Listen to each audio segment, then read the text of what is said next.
أعوذ بالله من الشيطان الرجيم. ولكل وجهة هو موليها فاستبقوا الخيرات أينما تكونوا يأت بكم الله جميعا إن الله على كل شيء قدير. ومن حيث خرجت فول وجهك شطر المسجد الحرام وإنه للحق من ربك وما الله بغافل عما تعملون. ومن حيث خرجت فول وجهك شطر المسجد الحرام وحيث ما كنتم فولوا وجوهكم شطره لئلا يكون للناس عليكم حجة إلا الذين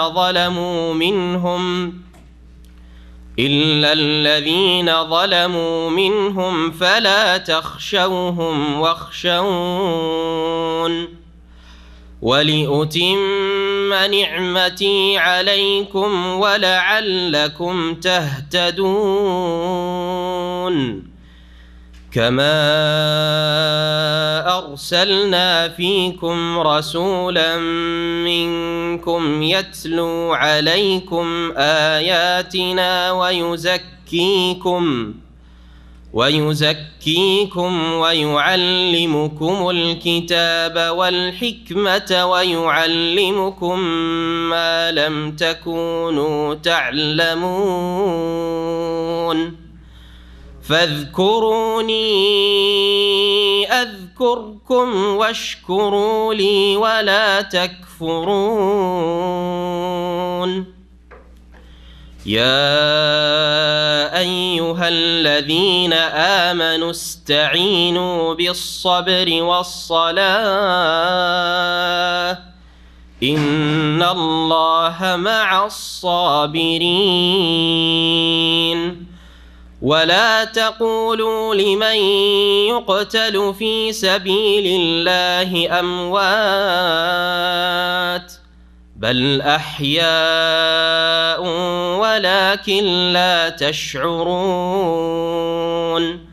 ولنبلونكم بشيء من الخوف والجوع ونقص من الأموال والأنفس والثمرات وبشر الصابرين الذين إذا أصابتهم مصيبة قالوا إنا لله وإنا إليه راجعون. أولئك عليهم صلوات من ربهم ورحمة وأولئك هم المهتدون.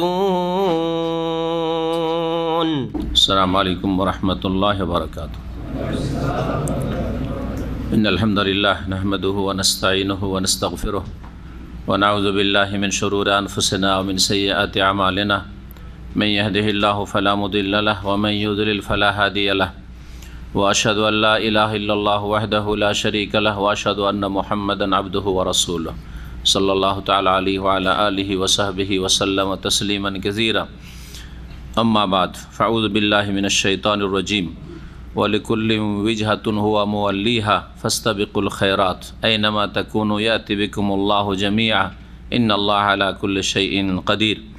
ومن حيث خرجت فول وجهك شطر المسجد الحرام وإنه للحق من ربك وما الله بغافل عما تعملون. মহান আল্লাহর সমস্ত প্রশংসা যে আল্লাহ রাব্বুল আলামিন আমাদের জন্য বাইতুল্লাহকে কাবা ঘরকে কিবলা হিসাবে সুনির্দিষ্ট করেছেন। সেই মহান আল্লাহর যাবতীয় প্রশংসা যে আল্লাহ রাব্বুল আলামিন সমস্ত উম্মতে মুসলিমাকে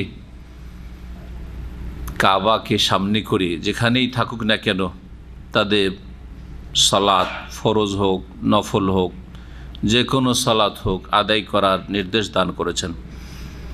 সালাত এবং সালাম নাজিল হুফেন মুহাম্মদুর রাসূলুল্লাহ সাল্লাল্লাহু আলাইহি সাল্লামের ওপর যিনি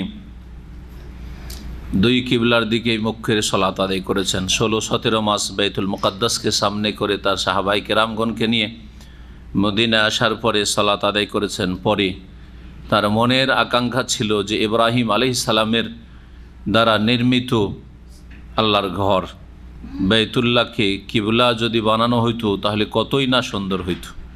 তার মনের কামনা বাসনা মহান আল্লাহ পূরণ করেছেন। আমাদের তাফসিরের সূরা বাকারার 12 পর্ব 12তম পর্ব আয়াত নম্বর 148 থেকে আজকে তাফসির করব। গত আলোচনাতেও কিবলার পরিবর্তনের বিষয়টি বা কিবলা সম্পর্কে আলোচনার বিষয়টি এসছে, আর আজকেও কিছু আলোচনা তার বাকি আছে। মহান আল্লাহ ইরশাদ করছেন, ওয়ালিকুল্লি উইজহাতুন হুয়া মুওয়াল্লিহা ফাস্তাবিকুল খায়রাত। প্রত্যেক ব্যক্তির একটি লক্ষ্য রয়েছে বা দিক রয়েছে। উইজহাতুন বা ওয়াজহাতুন মানে হচ্ছে দিক, যেমন জেহাতুন মানে দিক হয়। প্রত্যেক ব্যক্তির একটি লক্ষ্য রয়েছে।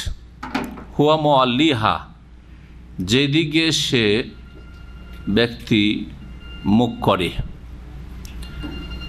ফাস্তাবিকুল খায়রাত, সুতরাং তোমরা ভালো কাজগুলির ক্ষেত্রে কল্যাণের কাজে পরস্পর সহযোগিতা করো, পরস্পর প্রতিযোগিতা করো।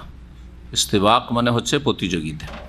ওয়ালিকুল্লি উইজহাতুন, প্রত্যেকের দিক রয়েছে বা লক্ষ্য রয়েছে। হুয়া মুওয়াল্লিহা, সেই ব্যক্তি সেই দিকেই মুখ করে, সেই দিকে উদ্দেশ্য করে। ফাস্তাবিকুল খায়রা, সুতরাং হে মুসলিমরা তোমরা কল্যাণের কাজে প্রতিযোগিতা করো।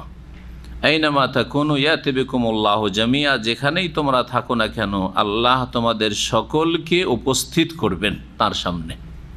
যেখানেই থাকো না কেন, যেখানেই তোমাদের মৃত্যু হোক না কেন, যেখানেই তোমাদের বসবাস হোক না কেন, যেই দিন আল্লাহ বিচার দিবসে হাজির করবেন সমস্ত মানুষকে আল্লাহ যে কোনো জায়গা থেকে হাজির করবেন। ইন্নাল্লাহ আলা কুল্লি শাইইন কাদির, নিশ্চয় মহান আল্লাহ প্রত্যেক বস্তুর ওপর ক্ষমতাবান, তিনি সর্বশক্তিমান। আমাদের এই আয়াতে প্রথমখানে আল্লাহ বলছেন যে প্রত্যেকের কি রয়েছে, একটি দিক বা লক্ষ্য রয়েছে। এই কথাটির দুটি তাফসির করা হয়েছে। একটি হচ্ছে কিবলার ক্ষেত্রে সম্পর্কিত, যে প্রত্যেক জাতির জন্য একটি কিবলা রয়েছে। প্রসিদ্ধ জাতি হচ্ছে মূসা আলাইহিস সালামের অনুসরণের দাবিদার ইহুদ, যদিও তারা মূসা আলাইহিস সালামের অনুসারী নয়, বিকৃত ধর্মের অনুসারী। ঈসা আলাইহিস সালামের অনুসরণের দাবিদার নাসারা খ্রিস্টান, যদিও সত্যিকার অর্থে তারা ঈসা আলাইহিস সালামের অনুসারী নয়, বরং তারা তৃতীয়বাদের শিরকে কুফরিতে বিশ্বাসী। আর ঈসা আলাইহিস সালাম মহান আল্লাহর তৌহিদ এবং আসমানি বিধান নিয়ে এসেছেন, তারা বিকৃত ধর্মের অনুসারী। ঈসা আলাইহিস সালামকে মহান আল্লাহ তাঁর বান্দা আবদুহু ওয়া রাসূলুহু বলেছেন। ক্বালা ইন্নী আবদুল্লাহ আতানিয়াল কিতাব ওয়া জাআলানি নবিয়্যা, আমি আল্লাহর বান্দা, আল্লাহর দাস, আমাকে আল্লাহ কিতাব দিয়েছেন, আমাকে নবী বানিয়েছেন। তো আল্লাহর বান্দা এবং আল্লাহর নবী এবং রাসূল। কিন্তু খ্রিস্টানরা ঈসা আলাইহিস সালামকে আল্লাহর পুত্র বানিয়ে চরম কুফরি করেছে। তাদের কুফরি ধারণা যে এই 25শে ডিসেম্বরে, যেটি তাদের বড়দিন ক্রিসমাস, এই দিনে আল্লাহর পুত্র ভূমিষ্ঠ হয়েছে। নাউজুবিল্লাহ। জি, মহান আল্লাহ এটিকে চরম অপরাধ বলেছেন। এত বড় অপরাধ, এই ভ্রান্ত ধারণা, এই কুফরি ধারণা, যে তাকাদুস সামাওয়াতু ইয়াতাফাত্তারনা মিনহু, এত বড় চরম অন্যায় কথা যে মনে হচ্ছে যে আকাশসমূহ ভেঙে পড়বে এদের সীমাহীন অন্যায় কথায়। তাকাদুস সামাওয়াতু ইয়াতাফাত্তারনা মিনহু ওয়া তানশাক্কুল আরদু জমিন চূর্ণ বিচূর্ণ হয়ে যাবে, ফেটে যাবে। ও তাখিরুল জিবালু হাদ্দা, আর পাহাড় পর্বত মালা ভেঙে চূর্ণ বিচূর্ণ হয়ে যাবে। কিসে? আন্দাউলির রহমান ওয়ালাদা, যে তারা দাবি করেছে, মিথ্যা দাবি, যে রহমান পরম করুণাময় আল্লাহর ওয়ালাদ সন্তান রয়েছে। কত বড় অপরাধ এদের। এই হচ্ছে ক্রিসমাস। সুতরাং সাবধান মুসলিম জাতি, ক্রিসমাসের সাথে আপনাদের যেন কোনো সম্পর্ক না থাকে, কোনো সম্পর্ক না থাকে, না তাদের অনুষ্ঠানে উপস্থিত হওয়া, আর না তাদেরকে অভিনন্দন জানানো, আর না হ্যাপি নিউ ইয়ার করা, আর না তারা অভিনন্দন দিলে, হ্যাপি বললে আপনি তার উত্তরে দেবেন না, কোনো সম্পর্ক নেই, কোনো সম্পর্ক নেই আপনাদের। তাদের পথ হচ্ছে আসহাবুল জাহিম, জাহান্নামীদের পথ। যদি আপনি তাদের অনুকূলে যান তাহলে সেই পথের পথিক হয়ে জাহান্নামে চলে যেতে হয়। এটি তাদের ধর্মীয় বিষয়, এটি কোনো পার্থিব বিষয় নয় যে কারো ছেলে ভূমিষ্ঠ হয়েছে অভিনন্দন জানিয়ে দিলাম, হ্যাঁ, কারো চাকরি হয়েছে, হ্যাঁ, মোবারকবাদ পেশ করে দিলাম, কেউ বাড়ি করেছে, গাড়ি কিনেছে, মোবারকবাদ দিয়ে দিলাম, এগুলো পার্থিব বিষয়, অসুবিধা নাই। অমুসলিম সাথী সঙ্গী আপনার আছে, যদি গাড়ি বাড়ি নারী কেউ বিয়ে করেছে ইত্যাদি, এগুলো পার্থিব বিষয়। হ্যাঁ, ছেলে হয়েছে অভিনন্দন দিয়ে দিলেন, তা কোনো অসুবিধা নেই। দুনিয়াবী বিষয়, দুনিয়ার বিষয় আপনাকে ছাড় দেওয়া হয়েছে। আপনি কোনো অমুসলিমকে খাওয়াবেন, খুব খাওয়ান, হ্যাঁ, অমুসলিমের বাড়ি খাবেন, খান, নবী করিম সাল্লাল্লাহু আলাইহি ওয়াসাল্লাম ইহুদির দাওয়াত খেয়েছেন। কিন্তু যেখানে ধর্মীয় বিষয়, দিনের বিষয়, যে 25শে ডিসেম্বরে আল্লাহর পুত্র জন্মেছে, আউযুবিল্লাহ, জি, এটি ধর্মীয় বিষয়। ওয়ালিকুল্লি উজহাতুন, প্রত্যেকের দিক রয়েছে, মানে প্রত্যেক জাতির কিবলা রয়েছে। গত সপ্তাহে বলেছিলাম যে খ্রিস্টানের কিবলা আলাদা, ইহুদিদের কিবলা আলাদা, আর মুসলিম উম্মার কিবলা হচ্ছে বাইতুল্লাহ, কাবা ঘর। তো এখানে উজহাতুন মানে কিবলাতুন। তাহলে দ্বিতীয় অর্থ হচ্ছে উজহাতুন মানে লক্ষ্য উদ্দেশ্য।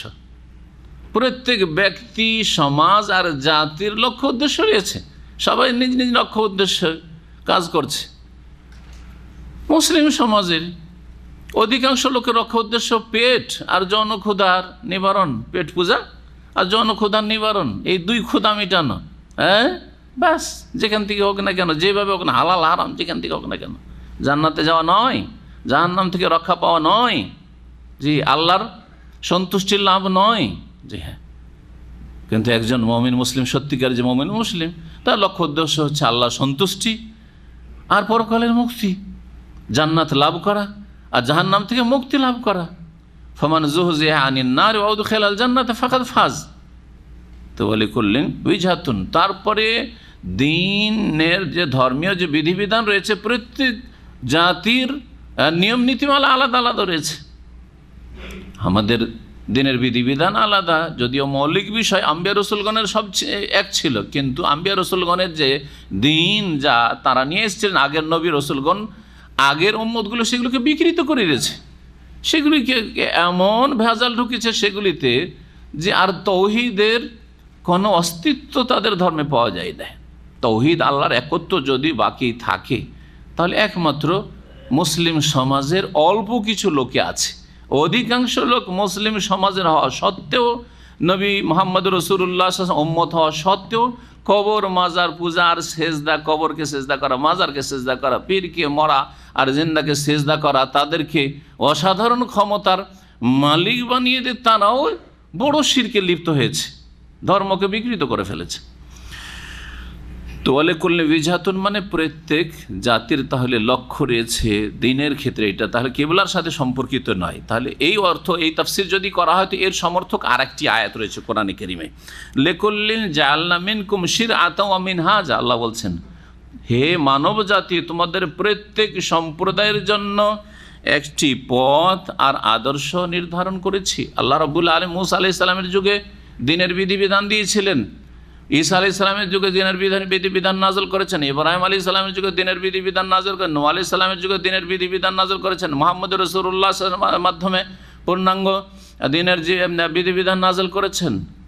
যদিও মৌলিক বিষয়গুলি সমস্ত আম্বিয়া রাসূল একরকম ছিল, হ্যাঁ, আল্লাহর প্রতি বিশ্বাস, পরকালের প্রতি বিশ্বাস, তকদিরের প্রতি বিশ্বাস, মালায়েকা ফেরেশতায় বিশ্বাস, যেগুলো ঈমানের মৌলিক বিষয়গুলি, জান্নাত জাহান্নাম, আখিরাত, দুনিয়া, কর্মক্ষেত্র, আখিরাত হচ্ছে বদলার জগৎ, ইয়াউমুল জাযা ইত্যাদি মৌলিক বিষয়গুলি। মৌলিক বিষয়ের মধ্যে এমনকি নামাজও ছিল, কিন্তু নামাজের তরিকা, পরিমাণ, পদ্ধতি ভিন্ন হইতে পারে। সিয়াম রোজা ছিল কিন্তু তরিকা নিয়ম কানুনে পার্থক্য ছিল। হজ ছিল কিন্তু নিয়ম কানুনে পার্থক্য ছিল। এইভাবে দান খায়রাত যাকাত ছিল কিন্তু নিয়ম কানুনে পার্থক্য ছিল। এই জন্য ঈসা আলাইহিস সালাম বলছে আওসানি বিস সালাতি ওয়াজ যাকাতি মা দুমতু হাইয়া, আমাকে আল্লাহ রাব্বুল আলামিন নামাজ আর যাকাতের ওসিয়ত করেছেন, নির্দেশ দান করেছেন। তাহলে ঈসা আলাইহিস সালামও সালাত আদায় করেছেন, নামাজ পড়েছেন এবং যাকাত দিয়েছেন, কিন্তু নিয়ম নীতিমালা তরিকায় পার্থক্য ছিল। প্রত্যেক জাতিকে আল্লাহ রাব্বুল আলামিন কি দিয়েছেন? বিশেষ নিয়ম নীতিমালা দিয়েছেন দিন পালনের, কিন্তু আগের যে সব দিন ছিল সেগুলিকে রহিত করে দেওয়া হয়েছে। যখন প্রত্যেক জাতির লক্ষ্য উদ্দেশ্য আলাদা আলাদা রয়েছে, তোমাদের লক্ষ্য উদ্দেশ্য কি হওয়া উচিত? আল্লাহ বলছেন ফাস্তাবিকুল খায়রাত, তোমরা ভালো কথা কাজের ক্ষেত্রে কম্পিটিশন করো, প্রতিযোগিতা করো, আগে বাড়ার চেষ্টা করো। দুনিয়ায় আগে বাড়া নয়, ভালো কাজে ভালো কথাতে আগে বাড়তে হবে। কে কত আমরা আল্লাহ রাব্বুল আলামিনের কাছাকাছি হইতে পারি। আইয়ুহুম আকরাব ওয়া ইয়ারজুনা রাহমাতাহু ওয়া ইয়াখাফুনা আযাবাহু। জি হ্যাঁ, এটা আল্লাহর নেক বান্দাদের এই ছিল প্রতিযোগিতা, কে আল্লাহর বেশি সান্নিধ্য লাভ করতে পারে, কাছাকাছি হইতে পারে। আর ওয়া ইয়ারজুনা রাহমাত, কে আল্লাহর রহমতের বেশি আশাবাদী হইতে পারে, আর কে আল্লাহর আযাবকে বেশি ভয় করতে পারে, কার কতটা আছে এই গুণগুলি। তারপরে কিবলার সম্পর্কে আবার বলছেন, এটা দ্বিতীয়বারে। প্রথমবারে আল্লাহ বলেছেন কাদ নারা তাকাল্লুবা ওয়াজহিকা ফিস সামাই ফালানুওয়াল্লিয়ান্নাকা কিবলাতান তারদাহা ফাওয়াল্লি ওয়াজহাকা শাতরাল মসজিদিল হারাম। আয়াত নম্বর 144 ছিল এখানে। আবার আয়াত নম্বর 149 মহান আল্লাহ ইরশাদ করেছেন অমিন হাইসু খারাজতা, হে নবী, হে মুসলিম, তুমি যেখান থেকেই বের হও না কেন, বাড়ি থেকে বের হও আর দোকানপাট আর মাঠঘাট, যেখান থেকে বের হও আর যেখানে বের হও না কেন, ফাওয়াল্লি ওয়াজহাকা শাতরাল মসজিদিল হারাম, তুমি তোমার মুখমণ্ডল ফিরিয়ে দাও মসজিদে হারামের দিকে সালাত অবস্থায়। উদ্দেশ্য হচ্ছে সালাত অবস্থায়। ওয়া ইন্নাহু লাল হাক্কু মির রাব্বিক, আর এই কিবলা যে মসজিদে হারাম, এটি হচ্ছে হে নবী তোমার প্রতিপালকের পক্ষ থেকে চিরসত্য। এটি হচ্ছে সত্যিকার কিবলা যা আল্লাহ সুনির্দিষ্ট করেছেন। ওমাল্লাহু বিগাফিলিন আম্মা তা'মালুন, তোমরা যা কিছু করো তা হতে আল্লাহ উদাসীন নন বা অনবহিত নন, যে আল্লাহ খবর রাখেন না। তৃতীয় পর্বে আবার আল্লাহ বলছেন অমিন হাইসু খারাজতা, আর তুমি যেখান থেকে বের হও না কেন, ফাওয়াল্লি ওয়াজহাকা শাতরাল মসজিদিল হারাম, তুমি তোমার মুখমণ্ডল ফিরিয়ে দাও মসজিদে হারামের পানে। ওয়াহাইসু মা কুনতুম, আর যেখানেই থাকো না কেন, এখানে আরও বলছেন যেখান থেকে বের হওয়ার, যেখানেই থাকো না কেন, বাড়িতে থাকো, সফরে থাকো, যেখানেই থাকো না কেন, ফাওয়াল্লু ওজুহাকুম শাতরা, তোমাদের মুখমণ্ডলগুলি তোমরা ফিরিয়ে দাও শাতরাহু মানে শাতরাল মসজিদিল হারাম, মসজিদে হারামের দিকে। লিআল্লা ইয়াকুনা লিন্নাসি আলাইকুম হুজ্জাতুন, যাতে করে তোমাদের বিরুদ্ধে অন্য অন্য ধর্ম অবলম্বীদের অর্থাৎ ইহুদি খ্রিস্টানদের কোনো বা মক্কার মুশরিকদের কোনো অভিযোগ বা কোনো তর্কের অবকাশ না থাকে। হুজ্জাতুন, তর্কের অবকাশ না থাকে। ইল্লাল্লাযীনা যালামু মিনহুম, তবে তাদের মধ্যে যারা জালেম, বেশি সীমালঙ্ঘন বাড়াবাড়ি করে, তাদের তো মুখ বন্ধ করা যাবে না। দেখেন, যতই আপনি ভালো কাজ করেন আর যতই সত্য কথা বলেন, যারা বাড়াবাড়ি করবে তাদের মুখ কি বন্ধ করতে পারবেন আপনি? আপনার কথার অপব্যাখ্যা করে যতই দলিল দেন ও মানবে না, 100 দলিল দেন কোনোটাই মানবে না, ওর গতিতে থাকবে। দেখছেন না আজকাল বেদাতীদেরকে, যে হ্যাঁ ও কোনো কিছুতেই মানবে না, যেভাবে বুঝান না কেন আপনি। এদেরকে আল্লাহ জালেম বলেছেন। এরা হচ্ছে জ্ঞান পাপী, মাদ্রাসা পড়েছে কিন্তু ভাইরাস এফেক্টেড। জি, ভাইরাস আছে, বিদাতি পড়া পড়েছে, বিদাতি ফ্যাক্টরি থেকে তৈরি হয়েছে, যার ফলে যতই দলিল দেন না কেন কোনো দলিল মানেন না। ও আগে ওর দিক নির্ণয় করেছে যে আমি এই দিকে মুখ করে থাকবো, এটা আমার ধর্মকর্ম, তারপরে দলিল খুঁজেছে। বিদাতিদের চরিত্র হচ্ছে এটা। আর যারা হকপন্থী কোরআন শোনা অনুসারী তাদের চরিত্র হবে সাহাবায়ে কেরামদের আদর্শ। দলিল যেদিকে যেতে বলবে সেদিকে যাব। আমি আগে থেকে একদিকে ঘুরে গেছি, আমি নড়বো না এরকম নয়। আমাকে দলিল যেদিকে ঘুরাবে সেদিকে ঘুরবো। জি, আপনার কোনটাকে ঠিক লাগে ভাই? আমরা আল্লাহর বান্দা, সুতরাং আল্লাহ বা তার রাসূল সাল্লাল্লাহু আলাইহি ওয়াসাল্লাম যেদিকে ঘুরাবেন সেদিকে ঘুরবো। দলিল যেদিকে ঘুরাবে সেদিকে ঘুরবো। সারা জীবন ভুল করতে পারি, সংশোধন করতে হবে না? জি। 3 বার করে আল্লাহ রাব্বুল আলামিন কিবলার পরিবর্তনের কথা কেন বললেন? আয়াত নম্বর 144, তারপরে 149, তারপরে হচ্ছে 185, 3 বার করে বললেন। এর কয়েকটি জবাব মুফাসসিরিনগণ দিয়েছেন। তাফসীর ফাতুল কাদিরে ইমাম শাওকানি রহমতুল্লাহ আলাই বিস্তারিত উল্লেখ করেছেন, আর এখানে তাফসীর ইবনে কাসিরেও এসেছে। বলছেন যে তাকিদের জন্য কোনো একটা কথা যদি খুব গুরুত্বপূর্ণ হয় তো আমরা বারবার করে কথাটা পুনরাবৃত্তি করি না? ছেলেকে পাঠাচ্ছেন বাজারে মেলাগুলো করবে, তার মধ্যে একটা খুব ইম্পর্টেন্ট বাজার আছে, ওটা ছাড়াই যাবে না। 3 বার কি আরও 2, 4, 5 বার, 7 বার বলছেন, তাই না? বারবার তাগিদ করছেন। বিরক্তির কিছু নেই বা বিরক্ত হওয়ার কিছু নেই। অনেকে বিরক্ত হয়, এই একটা কথা বারবার কেন বলছে, বারবার বলছে, তোকে বুঝতে হবে যে কেন বলছে বারবার ওই কথাটি, তাই না? তাগিদ যে ভালো করে শোনো, কি বলা হচ্ছে মসজিদে হারাম, কি বলা হচ্ছে মসজিদে হারাম, শোনো ভালো করে। আর ওই কি বলা বাইতুল মুকাদ্দাস না, তোমাদের কি বলা মসজিদে হারাম, বাইতুল্লাহ। জি, তাগিদ করা হয়েছে। দ্বিতীয় উত্তর হচ্ছে যে আল্লাহ রাব্বুল আলামিন 3 বার করে কেন বিষয়টি পুনরাবৃত্তি করলেন? বলছেন যে ইসলামের ইতিহাসে প্রথম মনসুখ, নাসিখ আর মনসুখ, প্রথম নাসখ মানে রহিতকরণ ঘটনা হচ্ছে এটি।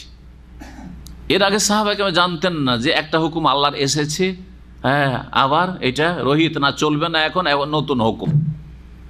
জীবনের প্রথম সম্মুখীন হচ্ছেন কিসের? এই নাসখের, অর্থাৎ আল্লাহর হুকুমের পরিবর্তনের। যে এতদিন হুকুম ছিল মদিনায় 16-17 মাস যে বাইতুল মুকাদ্দাস তোমাদের কিবলা, এখন এই কিবলাকে মানসুখ, রহিত করা হচ্ছে, ক্যান্সেল, হ্যাঁ, বাতিল। এখন থেকে তোমাদের কিবলা হবে, হ্যাঁ, বাইতুল্লাহ, মসজিদে হারাম।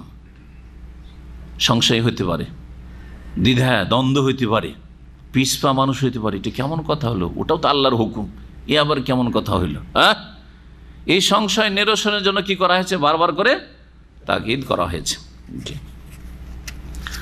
আর তৃতীয় ব্যাখ্যা করেছেন যে 3 বার করে বলেছেন, 3 বার 3 রকমের উদ্দেশ্যে, 3 বার 3 উদ্দেশ্যে বলেছেন। প্রথমবার যে উদ্দেশ্য বলেছেন 144 নম্বর আয়াতে, সেটা নবী মুহাম্মদ রাসূলুল্লাহ সাল্লাল্লাহু আলাইহি ওয়াসাল্লামের মনের চাহিদা, হ্যাঁ, কামনা বাসনা, যে আল্লাহ যদি ইব্রাহিম খলিলুল্লাহর যে কিবলা ছিল বাইতুল্লাহ, সেই কিবলাটা সামনে করে নামাজটা পড়তে পারতাম আমি, আমার উম্মত, তো ভালো হইতো, আমার কাছে খুব পছন্দনীয় কিবলা, আমার মনটা চায়। তো প্রথম এটাই বয়ান করা হয়েছে। সেই জন্য আল্লাহ বলছেন, কাদ নারা তাকাল্লুব ওয়াজহিকা ফিস সামা, হে নবী, তোমার যে মুখমণ্ডল বারবার আকাশের দিকে তাকাচ্ছে, এটা আল্লাহ দেখছেন, আমি দেখছি, আল্লাহ বলছেন। সুতরাং তোমাকে এমন কিবলার দিকে ফিরিয়ে দেবো যেটা তারদাহ, তুমি খুব পছন্দ করছো, লাইক করছো। ফাওয়াল্লি ওয়াজহাকা শাতরাল মসজিদ, সুতরাং মসজিদ হারাম তোমার প্রিয় কিবলা, আমি সেদিকেই তোমাকে ফিরিয়ে দিলাম। এটা ছিল দ্বিতীয় ক্ষেত্রে। ইমাম ইবনে কাসির রাহমাতুল্লাহ আলাইহির ভাষায় বলছি, দ্বিতীয় ক্ষেত্রে আল আমরুস সানিয়া বলছেন 149 নম্বর আয়াত, কি বলছেন? অমিন হাইসু খারাজতা ফাওয়াল্লি ওয়াজহাকা শাতরাল মসজিদুল হারাম ওয়া ইন্নাহু লাল হাক্কু মির রাব্বিক। এখানে আল্লাহ বলতে চেয়েছেন যে এই যে কিবলা বাইতুল্লাহ করলাম, এখানে বয়ান করার উদ্দেশ্য হচ্ছে যে এই কিবলা হচ্ছে রবের পক্ষ থেকে সত্য কিবলা, হক কিবলা। আগেরটা ছিল নবী সাল্লাল্লাহু আলাইহি ওয়াসাল্লামের তলব পুরা করা সম্পর্কে আল্লাহর ঘোষণা, দ্বিতীয়টা হচ্ছে আল্লাহর পক্ষ থেকে সত্যের ঘোষণা, সত্য কিবলা, হক কিবলা হচ্ছে বাইতুল্লাহ। আর তৃতীয়টা সম্পর্কে বলছেন, ওয়াজাকারা ফিল আমরি সানি হিকমাতা কাতে হুজ্জাতিল মুখালিফ মিনাল ইয়াহুদি আল্লাযীনা কানু ইয়াতাহাজ্জাজুনা বিইস্তিকবালি রাসূল ইলা কিবলাতিহিম ওয়া ক্বাদ কানু ইয়ালামুনা বিমা ফি কুতুব আন্নাহু সায়ুসরাফু ইলা কিবলাতি ইব্রাহিম আলাইহিস সালাম। ইহুদিদের কাছে ধর্মের জ্ঞান ছিল, তাওরাতের জ্ঞান ছিল, তাওরাত ইনজিলে এই বিষয়টি উল্লেখিত হয়েছে যে নবী মুহাম্মদ সাল্লাল্লাহু আলাইহি সাল্লাম বাইতুল মুকাদ্দাসের দিকে নামাজ আদায় করবেন, কিন্তু তার আসল কিবলা হবে কোন দিকে? মসজিদে হারামের দিকে। এটা তাদের কিতাবে ছিল। ওরা জানে যে মুহাম্মদ যে শেষ নবী হবে, শেষ নবীর কিবলা তো হবে কাবা, ওটা তো ওদের কিতাবে আছে। এখন নবী মুহাম্মদ সাল্লাল্লাহু আলাইহি সাল্লাম যদি বাইতুল মুকাদ্দাসের দিকে কন্টিনিউ সারা জীবনটা থেকে যান, তাহলে মিথ্যা প্রমাণিত হবে না? তাদের কাছে মিথ্যুক সাব্যস্ত হয়ে যায়। আরে তাহলে তো লক্ষণ মিলছে না নবীর সাথে, কিন্তু শেষ নবী নয়, তার কাছে শেষ নবী লক্ষণ আমাদের কিতাবে আছে যে তার কিবলা হবে জি মক্কায় বাইতুল্লাহ, মসজিদে হারাম। আর তারপরে এই জালেমরা, জালেম ইহুদি আর জালেম মক্কার মুশরিকেরা, জালেম ইহুদিরা বলতো যখন নবী করিম সাল্লাল্লাহু আলাইহি ওয়াসাল্লাম বাইতুল মুকাদ্দাসের দিকে মুখ করে নামাজ পড়া শুরু করলেন, দেখছো মোহাম্মদ, আমাদের দিনটাই, আমাদের ধর্মটাই সত্য, মোহাম্মদ আমাদের কিবলা মেনে নিয়েছে, এখন কিবলা মেনেছে, কয়দিন পর আমাদের ধর্মটাও মানবে। বুঝা গেছে? ইহুদিরা সুযোগ পেয়ে গেল, আমাদের কিবলা স্বীকার করে নিয়েছে, এই যে নামাজ পড়ছেন না আমাদের কিবলা দিয়ে মুখ করে, কয়দিন পরে ওর ধর্ম ছেড়ে দিয়ে আমাদের ধর্মটাই মানবে, এটাই ঠিক। জি, মক্কার মুশরিকেরা। তারপর ইহুদিদের কথা আরও শোনেন, যখন নবী করিম সাল্লাল্লাহু আলাইহি সাল্লাম যখন বাইতুল্লাহকে কিবলা পরিবর্তন হয়ে গেল, তারপরে যখন বাইতুল্লাহকে কিবলা বানিয়ে নামাজ পড়া শুরু করলেন, তখন ইহুদিরা বলতে লাগলো, দেখছো কিন্তু এর টান আছে বাপদাদার দিকে, এর টান আছে বাপদাদা ধর্মের দিকে, এ আল্লাহর ধর্ম নিয়ে আসেনি। দেখো না, ওর বাপদাদার ওর মাতৃভূমি হচ্ছে মক্কা, ও আবার এই যে দেখো কাবা মসজিদে হারামকে কিবলা বানিয়ে ফেললো। জি, এর আল্লাহ জালেম বলেছেন। এই জন্য জালেম যে বলা হয়েছে এর তাফসিরও দুটি মত রয়েছে। একটা হচ্ছে জালেম এই ইহুদিরা যারা এই সব মন্তব্য করেছে, আর জালেম মক্কার মুশরিকরা, জালেম মক্কার মুশরিকরা। যে জালেম মুশরিকরা জি কিবলা সম্পর্কে, মুহাম্মদ আমাদের কিবলা মেনে নিল, মানে ওদের কিবলা মানে মক্কার কিবলা বলার উদ্দেশ্য, কারণ কাফের মুশরিক বেদিনদের মধ্যে জাতীয়তা বেশি, যত যে বেদিন তার মধ্যে জাতীয়তা বেশি, আঞ্চলিকতা বেশি। কথা বোঝা গেছে? দিনের ওপর অন্য সম্পর্ক তার কাছে প্রাধান্য পেয়েছে। এটা কিন্তু কাফেরদের চরিত্র আর পাপীদের চরিত্র। আপনার মধ্যে যদি দেখে এইরকম যে থাকে, তার মানে দেখবেন যে আপনার মধ্যে এই নবী করিম সাল্লাল্লাহু আলাইহি সাল্লাম জাহিলিয়াত বলেছেন। এটা কি বলেছেন? জাহিলিয়াত। জি, জাহিলিয়াতের চরিত্র। মুহাম্মদ সাল্লাল্লাহু আলাইহি সাল্লাম যখন কাবাকে কিবলা বানাইলেন, তখন তাদের মন্তব্য শুরু হলো যে এখন যদি সত্য কিবলার দিকে আসে তো এতদিন কেন বিভ্রান্ত থাকলো মোহাম্মদ? হ্যাঁ, শেষে তো আমাদের কিবলাটা মানলো, হ্যাঁ, তো এটা মানলো, তো এতদিন কেন বিভ্রান্ত থাকলো? আল্লাহ এই জন্য মুশরিকদেরকেও মক্কার জালেম বলেছেন। জালেমদের মুখ বন্ধ করা যাবে না, এই জন্য ইল্লাল্লাযীনা যালামু মিনহুম আল্লাহ বলছেন। তারপরে মহান আল্লাহ বলছেন ফালা তাখশাউহুম ওয়াখশাউনি। সুতরাং এই জালেমরা বিভিন্ন রকমের যে মন্তব্য করবে, সমালোচনা করবে, তাদেরকে তুমি ভয় করি না বা তোমরা ভয় করি না হে মুসলিমরা, বহুবচন। ওয়াখশাউনি, বরং আমাকে তোমরা ভয় করো। হে নবী, হে নবীর সাহাবীরা, কে কি বলছে এইসব ভয় করিও না, এইসব পরোয়া করিও না, আমাকে ভয় করো। বলে উতিম্মা নেমাতি আলাইকুম, আর কাবা ঘরকে কিবলা এই জন্য বানাইলাম যে এর মাধ্যমে আমি তোমাদের উপর আমার নিয়ামতকে পরিপূর্ণ করতে চাই। তাহলে বাইতুল্লাহ আমাদের কিবলা হওয়া, সারা বিশ্বের মুসলিমদের কিবলা হচ্ছে বাইতুল্লাহ, এটি আল্লাহর নিয়ামত, যেই ঘর আল্লাহ রাব্বুল স্পেশাল হুকুম দিয়ে ইব্রাহিম আলাইহিস সালামের মাধ্যমে তৈরি করে নিয়েছেন। নিয়ামতের পরিপূর্ণতা এটি। ওয়ালা আল্লাকুম তাহতাদুন, আর যাতে করে তোমরা সঠিক পথ প্রাপ্ত হও, হেদায়াত পাও। এই কিবলাতেই রয়েছে হেদায়াত। এখানে আর একটি বিষয় মনে রাখবেন, আল্লাহর নিয়ামতের পূর্ণতা আর হেদায়াত দুটো বিষয় আসলো কিনা।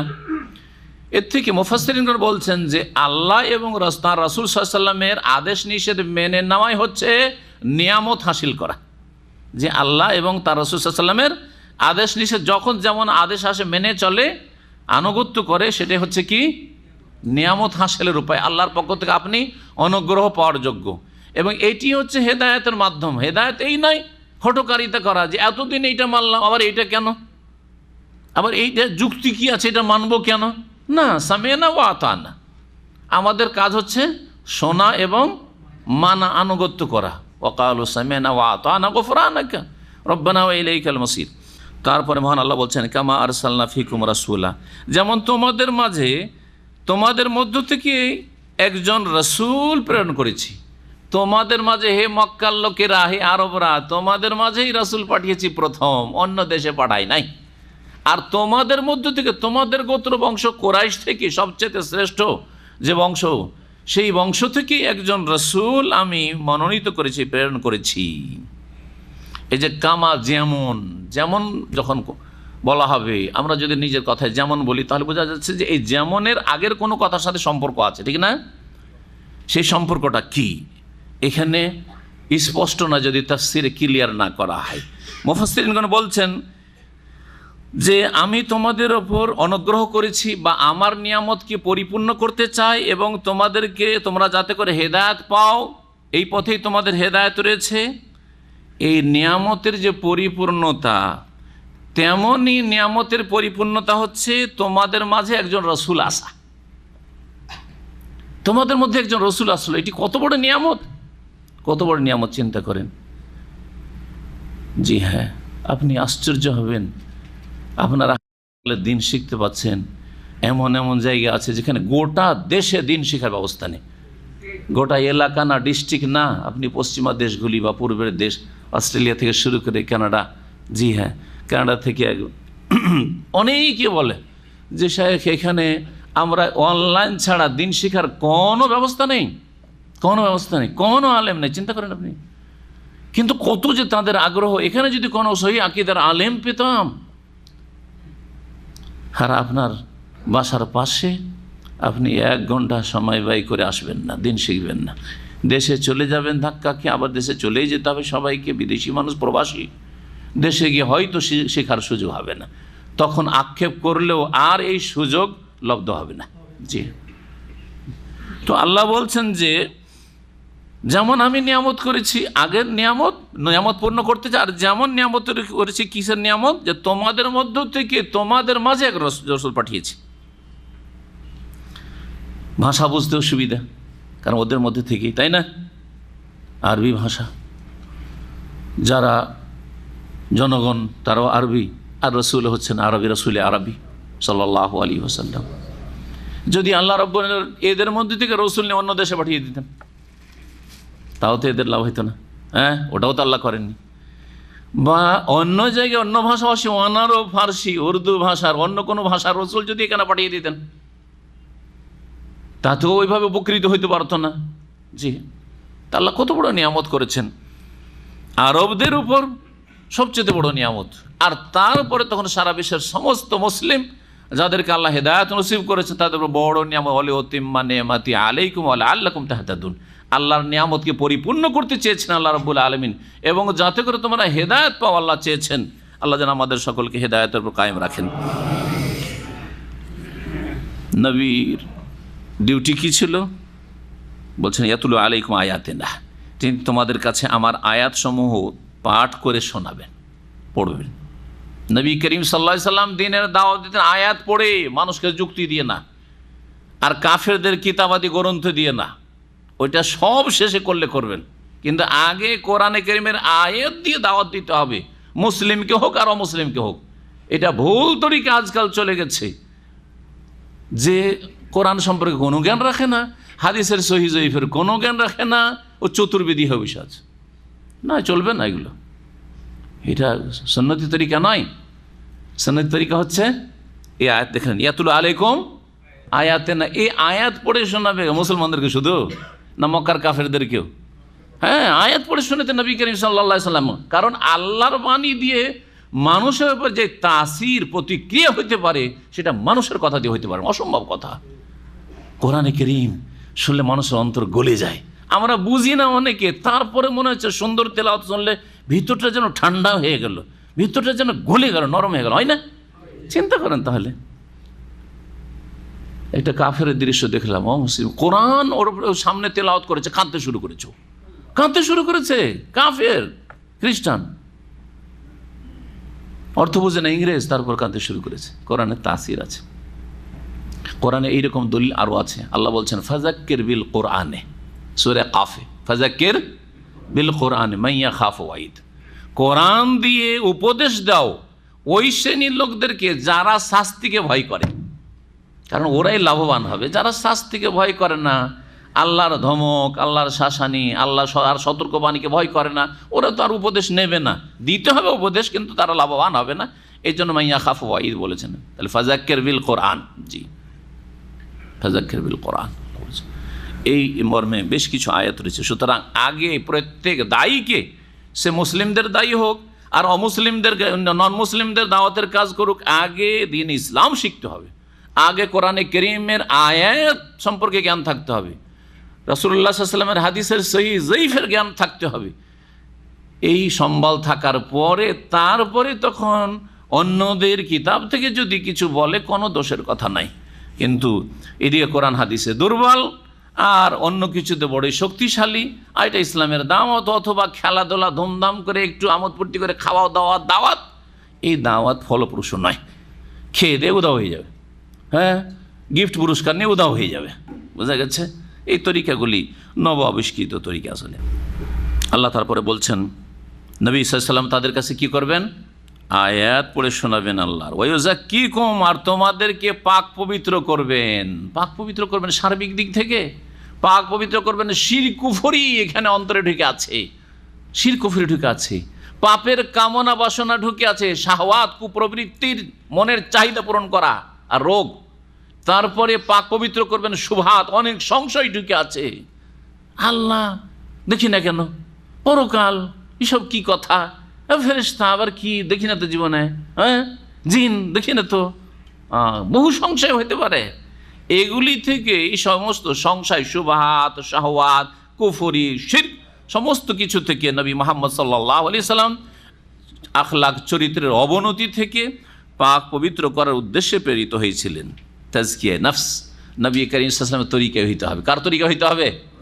চিস্তিয়া তরিকায় নয়, নকশবন্দি নয়, আর মুজাদ্দিদি নয়, আর কাদেরি নয়, আর শাহজেলি নয়, এইসব তরিকা নয়।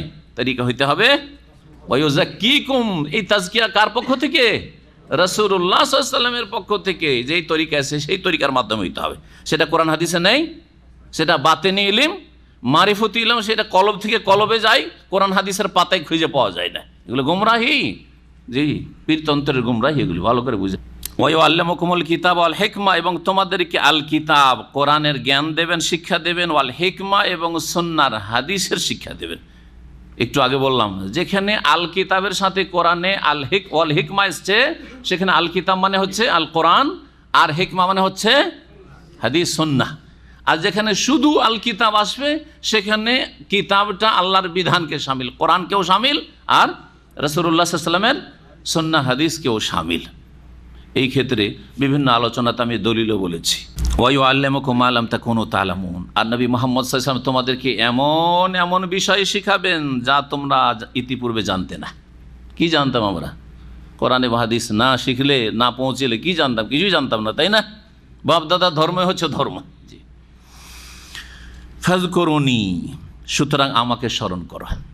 আল্লাহ রাব্বুল আলামিন যখন তোমাদের হেদায়েতের জন্য এই সুব্যবস্থা করেছেন, শেষ নবী মুহাম্মদ সাল্লাল্লাহু আলাইহি ওয়াসাল্লামকে পাঠিয়েছেন, তার শিক্ষার মাধ্যমে তোমাদের আত্মার পরিশুদ্ধি হবে, তোমাদের জ্ঞান বৃদ্ধি হবে, তোমাদের রাস্তা স্পষ্ট হবে, তোমরা জান্নাতের রাস্তা চিনতে পারবে, জাহান্নামের রাস্তা থেকে সতর্ক হইতে পারবে। সুতরাং যেই রব এ অনুগ্রহ করেছেন তাকে স্মরণ করো। ফাযকুরুনি, সুতরাং আমাকে স্মরণ করো তোমরা। আযকুরকুম, আমিও তোমাদেরকে ভুলব না, স্মরণ করব। আল্লাহকে স্মরণ করলে সুবহানাল্লাহ।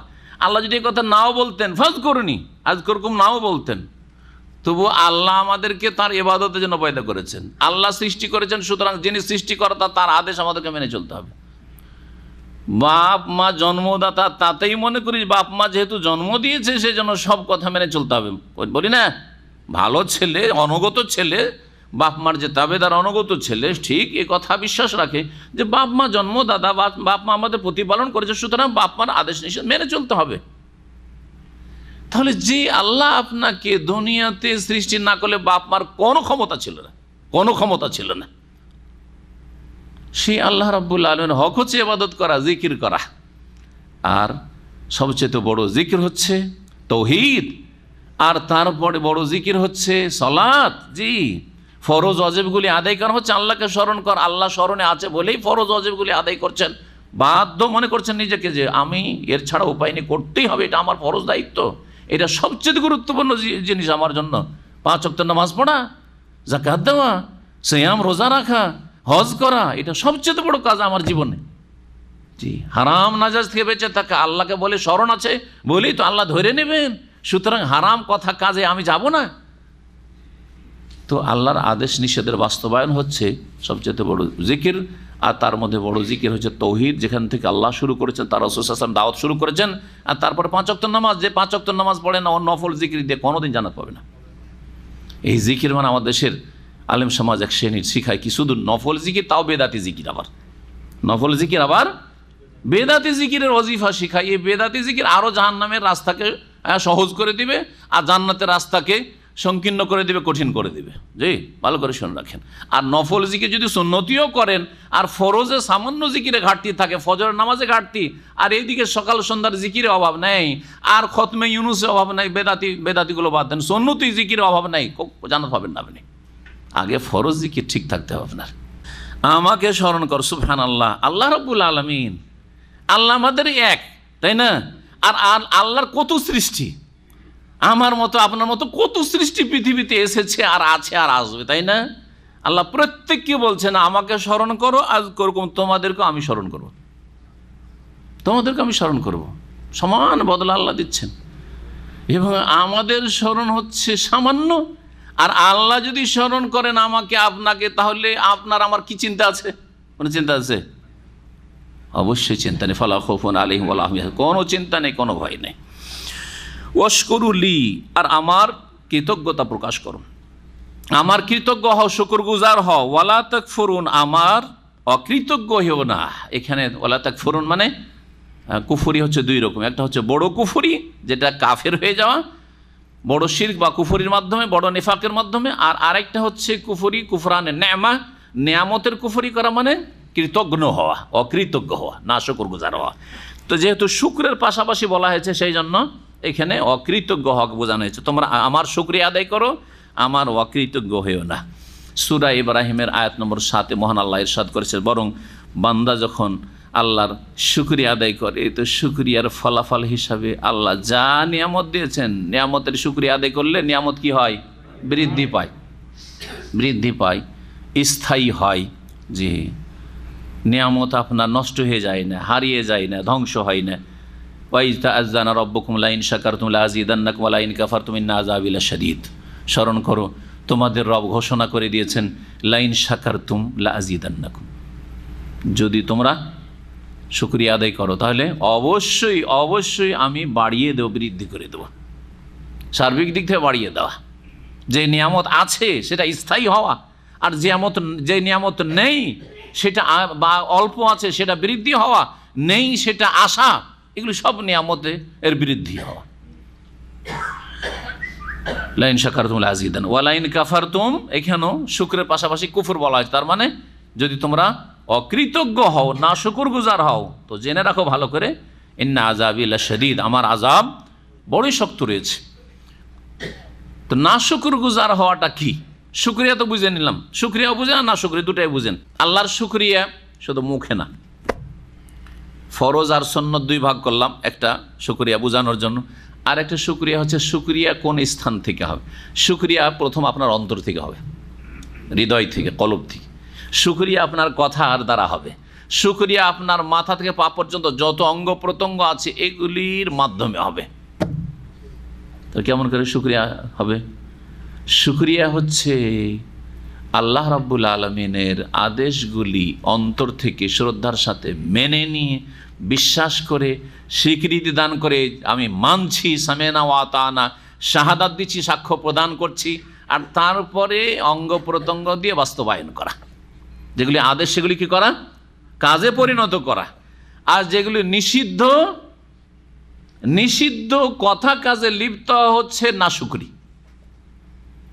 ধন সম্পদ আল্লাহ দিয়েছেন ভালো কাজে খরচ করার জন্য, ধন সম্পদকে যদি পাপের কাজে খরচ করেন, খুব আল্লাহর শুকরিয়া আদায়, খেয়ে দে ঠিকই শুকর আদায় করছেন, খেয়ে দে আলহামদুলিল্লাহ ঠিকই পড়ছেন, কিন্তু টাকা পয়সা আছে কিছু হালাল কাজও খরচ করছেন আর কিছু পাপের কাজেও খরচ করছেন, এটা শুকরিয়া হলো নাকি?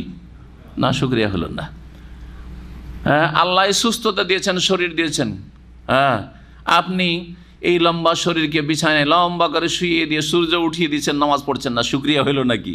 না, শুকরিয়া হলো না, না শুকর গুজার। ফরজ অজবে ঘাটতি ত্রুটি আর হারাম নাজায়েজে লিপ্ত হচ্ছে অকৃতজ্ঞতা বা কৃতজ্ঞতা, না শুকরি। যদি আল্লাহর নিয়ামতকে পাপের কাজে লাগাও, আল্লাহর নিয়ামত পেয়ে যদি নেকির কাজ না করো, ফরজ অজব কাজ না করো, ইন্না আযাবিলা শাদীদ, আমার আযাব বড়ই শক্ত রয়েছে। সূরা নাহলে মহান আল্লাহ বলেছেন ফাকাফারাত বিআনউমিল্লাহ, আল্লাহর নিয়ামতের কুফরি করেছিল ওই জনপদের লোকেরা, দেশের লোকেরা যারা খুব সুখে ছিল, খুব সুখে ছিল, এত সুখ তাদের ছিল, আল্লাহ আয়াতে উল্লেখ করেছেন, বড়ই শান্তিতে ছিল, সুখে শান্তিতে ছিল। আল্লাহর নিয়ামতে যখন কুফরি করলো, মানে কি কাফের হয়নি তারা, হয়তো মুসলিম ছিল তারা, কিন্তু আল্লাহর নিয়ামত পেয়ে তারা আল্লাহর অসন্তুষ্টির কাজ করেছে, ফরজ অজেব ঠিক করে আদায় করেনি, আর হারাম নাজায়েজ পাপ করেছে নিয়ামত দিয়ে, সুস্থতার নিয়ামত দিয়ে, যৌবনের নিয়ামত দিয়ে, নিরাপত্তার নিয়ামত দিয়ে, আপনার পয়সার নিয়ামত দিয়ে, ইত্যাদি ইত্যাদি, এইসব দিয়ে পাপ করেছে। ফাযাকাহাল্লাহু লিবাসাল জু'i ওয়াল খাউফি বিমা কানু ইয়াসনাউন, তখন আল্লাহ তাদেরকে আস্বাদন করিয়েছেন ক্ষুধা, পেটের ভাত টেনে নিয়েছেন আল্লাহ রাব্বুল আলামিন, খেতে দেবো না, তারা থাক অনাহারে, দুর্ভিক্ষ, জি খেতে পাই না। আর ওয়াল খাউফ, আর ভয় ভীতি, নিরাপত্তাহীনতা, গোলাবর্ষণ হইতে আছে, যুদ্ধ বেঁধে আছে, শান্তি নেই, মার যে কোনো সময় মার পড়ে যেতে পারে, কোথায় আশ্রয় নেবে, আশ্রয়ের স্থল নেই, সুবহানাল্লাহ। জি, এগুলি হচ্ছে আল্লাহর আযাব, এগুলি হচ্ছে আল্লাহর আযাব। আল্লাহ রাব্বুল আলামিন যেন আমাদের সংশোধন করার তৌফিক দান করেন। ইয়া আইয়ুহাল্লাযীনা আমানু ইসতাঈনু বিস-সাবরি ওয়াস-সালাহ ইন্নাল্লাহা মা'আস-সাবিরিন। তারপর মহান আল্লাহ বলছেন, হে ঈমানদার লোকেরা, ইসতাঈনু বিস-সাবরি ওয়াস-সালাহ, তোমরা সাহায্য কামনা করো ধৈর্যের সাথে আর নামাজের সাথে, বা ধৈর্যের মাধ্যমে আর সালাত নামাজের মাধ্যমে। আল্লাহর কাছে কি করতে হবে? সাহায্য চাইতে হবে, কারণ আমরা সকলেই কিন্তু অক্ষম, সকলের ক্ষমতা হচ্ছে একেবারে সামান্য সামান্য ক্ষমতা। সুতরাং আমরা যখন যে কোনো দুর্দিনে পড়ি, সাহায্য কার কাছে পাবো? আল্লাহর কাছে সাহায্য। অন্তরের সম্পর্কটা সবসময় আল্লাহর সাথে থাকতে হবে, তাহলে আল্লাহ কোনো মানুষের মাধ্যমে সাহায্য যদি করায় তাও করে দেবেন আল্লাহ রাব্বুল আলামিন। কিন্তু মানুষের কাছে আশ্রয় নেওয়ার চেষ্টা করা, তাআল্লুক বিগাইরিল্লাহ, অন্তর আপনার ঝুলে আছে আল্লাহ ছাড়া অন্যের সাথে, অমুক মহাজন ব্যক্তি আমার এই আর্থিক সংকটে দুর্দিনে কাজে আসবে, অমুক নেতা আমার এই মহাবিপদে আমাকে জেল থেকে বালা মুসিবত থেকে উদ্ধার করার ক্ষেত্রে কাজে আসবে। এগুলি হচ্ছে তাআল্লুক বিগাইরিল্লাহর সাথে অন্তরের সম্পর্ক, যে শিরকি চিন্তা চেতনা। সবসময় আল্লাহর সাথে সম্পর্ক থাকতে হবে, সুখে দুঃখে শোকে সবসময় আল্লাহর সাথে যেন অন্তরের সম্পর্ক থাকে। যখন আল্লাহর সাহায্য নেমে আসবে, আল্লাহর কাছে সাহায্য চাইবেন শিরক বিদআত মুক্ত হয়ে, তখন আল্লাহ আপনার জন্য কাউকে নিয়োজিত করবেন। কার মাধ্যমে সাহায্য আসবে ওটা আল্লাহ বুঝেন। যাকে আপনি হেল্প করেছেন সেই যে আপনাকে হেল্প করে জরুরি নয়। দেখা যায় দুনিয়াতে যে যাকে হেল্প করে ওর কাছে কিছু পাই না, পাই, কিন্তু অন্যের মাধ্যমে আল্লাহ দিয়ে দেয়। আপনি ছোট ভাই বোনদের মানুষ করেছেন, খুব কষ্ট করেছেন, তাদের কাছ থেকে অধিকাংশ ক্ষেত্রে দুর্ব্যবহার পাওয়া যায়, ভালো ব্যবহার পাওয়া যায় না অধিকাংশ ক্ষেত্রে। এটাতে বিচলিত হইতে হবে না। আপনি পেরেশান হচ্ছেন, তার মানে ওদের কাছে আশা করেছিলেন যে তোর আগে দিচ্ছি, কোনোদিন পাবো, তোদের কাছ থেকে পাওনা থাকলো, এইটাই ভুল করেছেন আপনি। ওদের সাথে আপনার অন্তর সম্পর্কিত হয়ে আছে। আল্লাহর সন্তুষ্টির জন্য যদি করতেন, তাহলে আল্লাহ অন্য জাতিকে আপনার খেদমতের জন্য, সেবার জন্য নিয়োজিত করে দিতেন, এই নেক আমলের বদৌলতে। এই নিয়ত হইতে হবে, ইন্নামা নুতঈমুকুম লিওয়াজহিল্লাহ লা নুরিদু মিনকুম জাযাআন ওয়ালা শুকুরা। সাহায্য কামনা করো ধৈর্য এবং নামাজের মাধ্যমে। এই জন্য নবী করিম সাল্লাল্লাহু আলাইহি সাল্লামের সম্পর্কে সেই হাদিস রয়েছে, যে কোনো সময় কোনো দুঃসংবাদ, ঝুঁকিপূর্ণ অবস্থা, কোনো কিছু হুমকি বা কিছু একটা কিছু টেনশন, কোনো কিছু আসলেই ফাজা ইলা সালাতে, ঝাঁপ দিয়ে আসতেন নামাজে, দৌড়িয়ে ছুটে আসতেন নামাজ পড়ার জন্য। 2 রাকাত নামাজ পড়েন, যে কোনো জায়গায় কোনো কাজের জন্য যাচ্ছেন, উজু করে 2 রাকাত নামাজ পরীক্ষা করে দেখবেন, কাজ সহজ হয়ে যাবে, কাজ সহজ যাবে।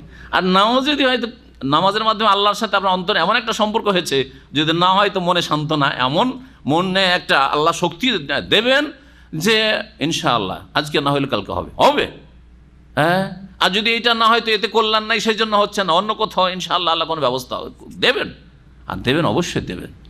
ইন্নাল্লাহ মা'আস সাবিরিন, নিশ্চয় আল্লাহ রাব্বুল ধৈর্যশীলদের সাথে রয়েছেন। সবর, ধৈর্য কয় প্রকার? হ্যাঁ, এর আগে অনেকবারই বলেছি। ধৈর্য কত প্রকার? 3 প্রকার। কি কি?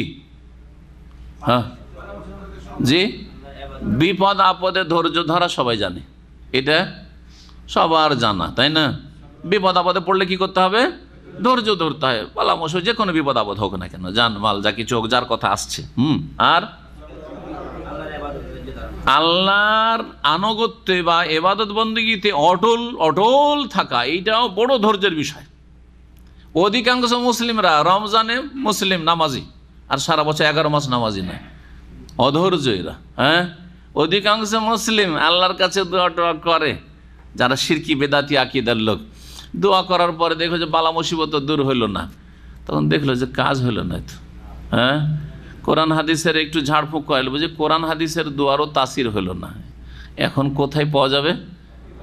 মাজারিরা মাজারে খুঁজে, যে এখন ওই গোস কুতুবরাই দিতে পারবে, আল্লাহ পারল না দিতে, নাউজুবিল্লাহ। যত বিপদ বাড়ে তত বেশি ও মাজারে যায়।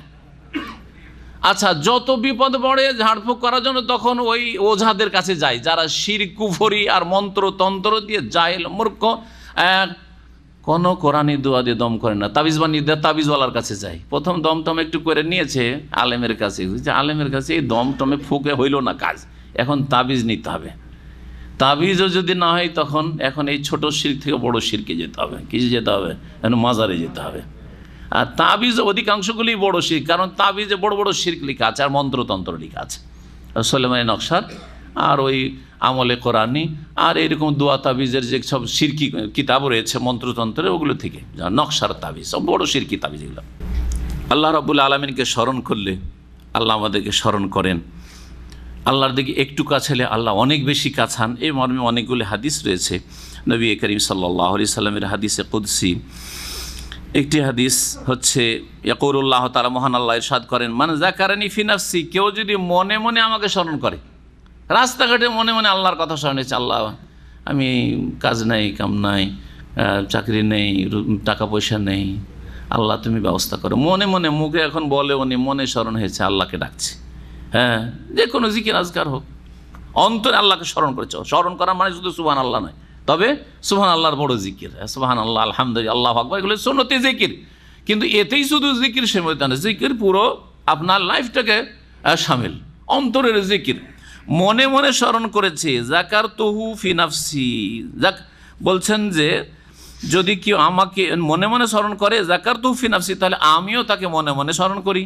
ওয়ামান যাকারানি ফি মালাইন যাকারতুহু ফি মালাইন খাইরিম মিনহু, কেউ যদি লোকজনের সামনে, ভিড় ভাড় আছে, লোকজন আছে, নির্জনে নয় বা মনে মনে নয়, মুখে উচ্চারণ করে আল্লাহকে স্মরণ করলো, তাহলে আমি এমন জামাত, এমন আমার সভায় দল রয়েছে ফেরেশতাদের, যারা তাদের চাইতে শ্রেষ্ঠ, তাদের মাঝে তাকে স্মরণ করি। তাহলে আপনি যদি এই সাধারণ মানুষদের সামনে আল্লাহকে স্মরণ করেন, আল্লাহর স্মরণ, আল্লাহর চর্চা করাও আল্লাহর স্মরণ। এই জন্য দিনই আলোচনা হচ্ছে জিকরুল্লাহ, যেটা বেদাতি আলেমরা বুঝে না। বেদাতি আলেমরা কি বুঝে? হালকায় জিকির মানে জিকিরের মাহফিল করা। হালকায় জিকির মানে কি বুঝে? জিকিরের মাহফিল করা, শুধু জিকির বলেন মহব্বতের সাথে, লা ইলাহা, ওর কাছে আল্লাহ নেই। লা ইলাহা মানে কি? আল্লাহ নেই। আর আপনাদের কাছে আছে, আপনারা ইল্লাল্লাহ পড়তে থাকেন, লা ইলাহা, শুনেছেন বক্তাদের? লা ইলাহা। আর দুরুদ পড়তে গিয়ে আল্লাহুম্মা সাল্লি আলা, বেদাতি বক্তাদের লক্ষণ শুনে রাখেন, আল্লাহুম্মা সাল্লি আলা, বাস এই পর্যন্ত ওর নাজাতের জন্য যথেষ্ট। আর আপনাদের নাজাত এতে হবে না, সেজন্য আপনারা এখন বলেন আল্লাহুম্মা সাল্লি আলা মুহাম্মদ বলেন, ওয়ালা আলে মুহাম্মদ ইত্যাদি বলেন, কিন্তু বক্তা সাহেবের আল্লাহুম্মা সাল্লি আলা বললেই নাজাত হয়ে গেল। বোঝা গেছে? এটা হচ্ছে বিদাতি বক্তাদের লক্ষণ। আপনাদের কে সৌদি আরবে থাকছেন, আরবি ভাষা বুঝে, আল্লাহুম্মা সাল্লি আলা, এই যে বক্তা বলে, মূর্খ বক্তা, এর তর্জমাটা একটু করে দেন আমাকে, বা আমি করছি যদি না পারেন তাহলে। আল্লাহুম্মা মানে কি? হে আল্লাহ। সাল্লে মানে কি? সাল্লে আমরের সেগা, নির্দেশ, হ্যাঁ, আল্লাহর কাছে। হ্যাঁ হ্যাঁ হ্যাঁ, রহমত বর্ষণ করো। সাল্লে মানে রহমত বর্ষণ করো, ঠিক না? আলা, আলা মানে ওপরে। এখানে থেমে যায় বক্তারা, তাই না? আল্লাহুম্মা সাল্লি আলাতে থেমে গেল, তো কি মানে হলো? হে আল্লাহ রহমত বর্ষণ করো ওপরে। কি বোঝা গেল? রহমত বর্ষণ করো কোথায়? ওপরে। কার ওপরে? হ্যাঁ, কার ওপরে? এই বক্তা বুঝে না, বক্তা জাহিল বুঝে নাই। আল্লাহুম্মা সাল্লি আলা, আর আপনারা তখন সাইয়্যিদানা করতে থাকেন আপনারা। কথা বোঝা গেছে? হ্যাঁ, আমাদের মগজ কাজ করছে কি করছে না, তারপরেও এদিকে বলছে যে এরা সই আকীদার ইত্যাদি ইত্যাদি, এরা এখন সংশোধন হয়ে গেছে হয়ে গেছে। আউযুবিল্লাহ, কি শিখাচ্ছেন এগুলো? আল্লাহুম্মা সাল্লি আলা, হে আল্লাহ ওপরে রহমত বর্ষণ করো, নিচে না। আমরা নিচে আছি, আমাদের ওপর না, ওপরে ফেরেশতারা ওপরে আছে, ঠিক কিনা বলেন? এটাও তো হইতে পারে তরজমা ওর। আল্লাহ ওপরে আকাশে ফেরেশতারা আছে, ওখানে রহমত বর্ষণ করো। আমরা নিচে আছি, আকাশে নিয়ে এসেছে, আমাদের ওপর না। নাউযুবিল্লাহ, গজব চাইছে আল্লাহ। আল্লাহ রাব্বুল আরো বলছেন, আরেকটি হাদিস রয়েছে, সব বুখারীতে হাদিস রয়েছে, বলছেন ওয়াইন দানাউতা মিন্নি শিবরান, হে বান্দা তুমি যদি আমার দিকে 1 বিঘত এগিয়ে আসো। জিকিরের বিষয়টি হলো তারপর দানাও তো মিনকা জিরান, তোমার দিকে 1 হাত, ডবল 1 হাত এগিয়ে যায় আমি। ওয়াইন দানাও তো মিন্নি জিরান, তুমি যদি 1 হাত আমার দিকে এগিয়ে আসো, দানাও তো মিনকা বান, তাহলে তোমার দিকে 2 হাত আমি এগিয়ে যাই। ওয়াইন আতাইতানি তামশি, আর তুমি যদি আমার দিকে আস্তে আস্তে হেঁটে আসো, আতাইতুকা হারওয়াতান, তাহলে তোমার দিকে আমি দৌড় দিয়ে আসি।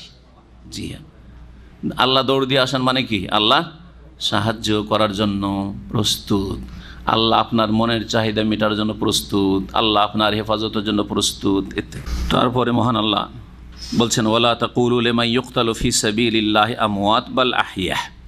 এখন যারা আল্লাহর রাস্তায় শাহাদাত বরণ করে, আল্লাহর রাস্তায় গিয়ে আল্লাহর কালেমাকে উঁচা করার জন্য যারা মৃত্যুবরণ করে দুশমন কাফেরদের হাতে, তাদের ফজিলত সম্পর্কে বলছেন আল্লাহ রাব্বুল ওয়ালা তাকুলু লিমান ইউকতালু ফি সাবিলিল্লাহি আমওয়াত, আর তোমরা বলিও না ওই সব লোকদের সম্পর্কে যারা আল্লাহর রাস্তায় নিহত হয়। কি বলিও না? আমওয়াত, যে তারা মৃত। মৃত মানে তোমাদের সাধারণ যারা বিছানায় মারা যায়, এমনি সাধারণভাবে মারা যায়, তাদের মতো তাদের মৃত্যু না যে তাদেরকে মৃত বলবে। বাল আহইয়াউন, বরং তারা জীবিত রয়েছে। বরং তারা কি রয়েছে? জীবিত রয়েছে। কিন্তু তাদের জীবনটা কেমন? আমাদের মতো জীবিত? ওহদের প্রান্তে 70 জন সাহাবী শহীদ হইলেন। আল্লাহ বলছেন, প্রথম এই আয়াতগুলি তাদের সম্পর্কে নাযিল হয়েছে, ঠিক কিনা? প্রথম শহীদ ইসলামের বদরে, আর তারপরে ওহুদে, তাদের সম্পর্কে আয়াত। আর তারপরে তখন যারা শাহাদাত, ওই সাহাবায়ে কেরামদের শাহাদাতটা নিশ্চিত, কারণ নবী সাল্লাল্লাহু আলাইহি ওয়াসাল্লাম তাদেরকে সার্টিফিকেট দিয়েছেন যে এরা আল্লাহ রাস্তার শহীদ, আল্লাহর কালেমাকে উঁচা করার জন্য এরা এসেছে। আর পরবর্তীকালে যারা এই গুণ যাদের মধ্যে থাকবে, তারা ইনশাআল্লাহ শাহাদাত বরণ করবে বা শাহাদাতের মর্যাদা পাবে। তাদেরকে আল্লাহ মৃত বলতে নিষেধ করেছেন, তারা জীবিত। তো কীরকম জীবিত? আমাদের মতোই। এই কথাটি কোথাও আছে? বিদাতীদের সাথে আমাদের যে দ্বিমত, হ্যাঁ, শহীদদের হায়াত আর মৌত নিয়ে, সেটা হচ্ছে এইখানে। বিদাতীদের কিতাবাদিতে আছে যে আম্বিয়া রসুলগণ আর শহীদরা আমাদের মতো জীবিত। এই আমাদের মতো কথা বাংলাদেশের এক প্রসিদ্ধ পত্রিকায় লিখেছিল আজকে থেকে 17-18 বছর আগে। সেই সময় বাহরাইনে একজন ইঞ্জিনিয়ার সাহেব ছিলেন, বড় শিক্ষিত মানুষ, নোয়াখালীর শাহজাহান ভাই। তিনি তাদেরকে চিঠি লিখেছিলেন এবং জবাব চেয়েছিলেন যে এই যে আমাদের মতো কথাটা লিখলেন, সেই আকীদারই ভাই ছিলেন, আর আমার সাথে এখনও যোগাযোগ আছে, যদিও উনি দেশে গত বছর চলে গেছেন দীর্ঘদিন পরে। বলছেন আমি শুধু জিজ্ঞাসা করলাম এই যে পত্রিকার যিনি সম্পাদক তাকে, যে শুধু এই দলিলটা আমি চাই যে আমাদের মতো যে কথাটি লিখেছেন এর একটা দলিল চাই, যে যারা দুনিয়া থেকে শহীদ হয়ে গেছে, শাহাদাতের মর্যাদা পেয়েছে, তারা আমাদের মতোই জীবিত। নবী রাসূলগণ আমাদের মতো জীবিত, আমরা জীবিত, সুতরাং আমাদেরকে পানাহার লাগে, ঠিক কিনা? আমাদের ঘুম লাগে, আমরা ক্লান্ত হই, হ্যাঁ, ইত্যাদি ইত্যাদি, হ্যাঁ, আমাদের যৌন চাহিদা আছে, পেটের চাহিদা আছে, আমাদের শারীরিক বিভিন্ন চাহিদা আছে, ইত্যাদি ইত্যাদি, আছে না নেই? কিন্তু একজন মানুষ যদি দুনিয়ার এই হায়াত থেকে মৃত্যুবরণ করে, তাহলে ওই সব নেই। যখন আমাদের মতো জীবিত, তাহলে নবী রাসূলগণের তাই লাগে, হ্যাঁ, শহীদদের তাই লাগে, লাগে না লাগে না? আমাদের মতো যখন বলবেন তো লাগে। আর এই জন্য বিদাতিরা, এক শ্রেণীর বিদাতিরা এত দূর পর্যন্ত লিখেছে, জি হ্যাঁ, বিদাতিদের কিতাবেই কথা আছে যে নবীদের কাছে তাদের বিবিদের পেশ করা হয়। বরং যেই তফসিরটা বন্ধ করা হয়েছে সৌদি আরব থেকে, এই তফসিরে বড়ই দুঃখের বিষয়, সূরা আহজাবের তফসিরে, সূরা আহজাবের তফসিরে যে নবীর বিবিরাকে হারাম কেন করা হলো, নবীর বিবিদেরকে উম্মতের উপরে কেন হারাম করা হইলো, এর উত্তর কি দিবেন? আল্লাহ বলছেন ওয়াজওয়াজুহু উম্মাহাতুহুম, সোজা উত্তর কোরআনে আছে, আছে না নেই? যে নবীর বিবিগণ হচ্ছে উম্মাহাতুহুম, উম্মতের লোকের মা।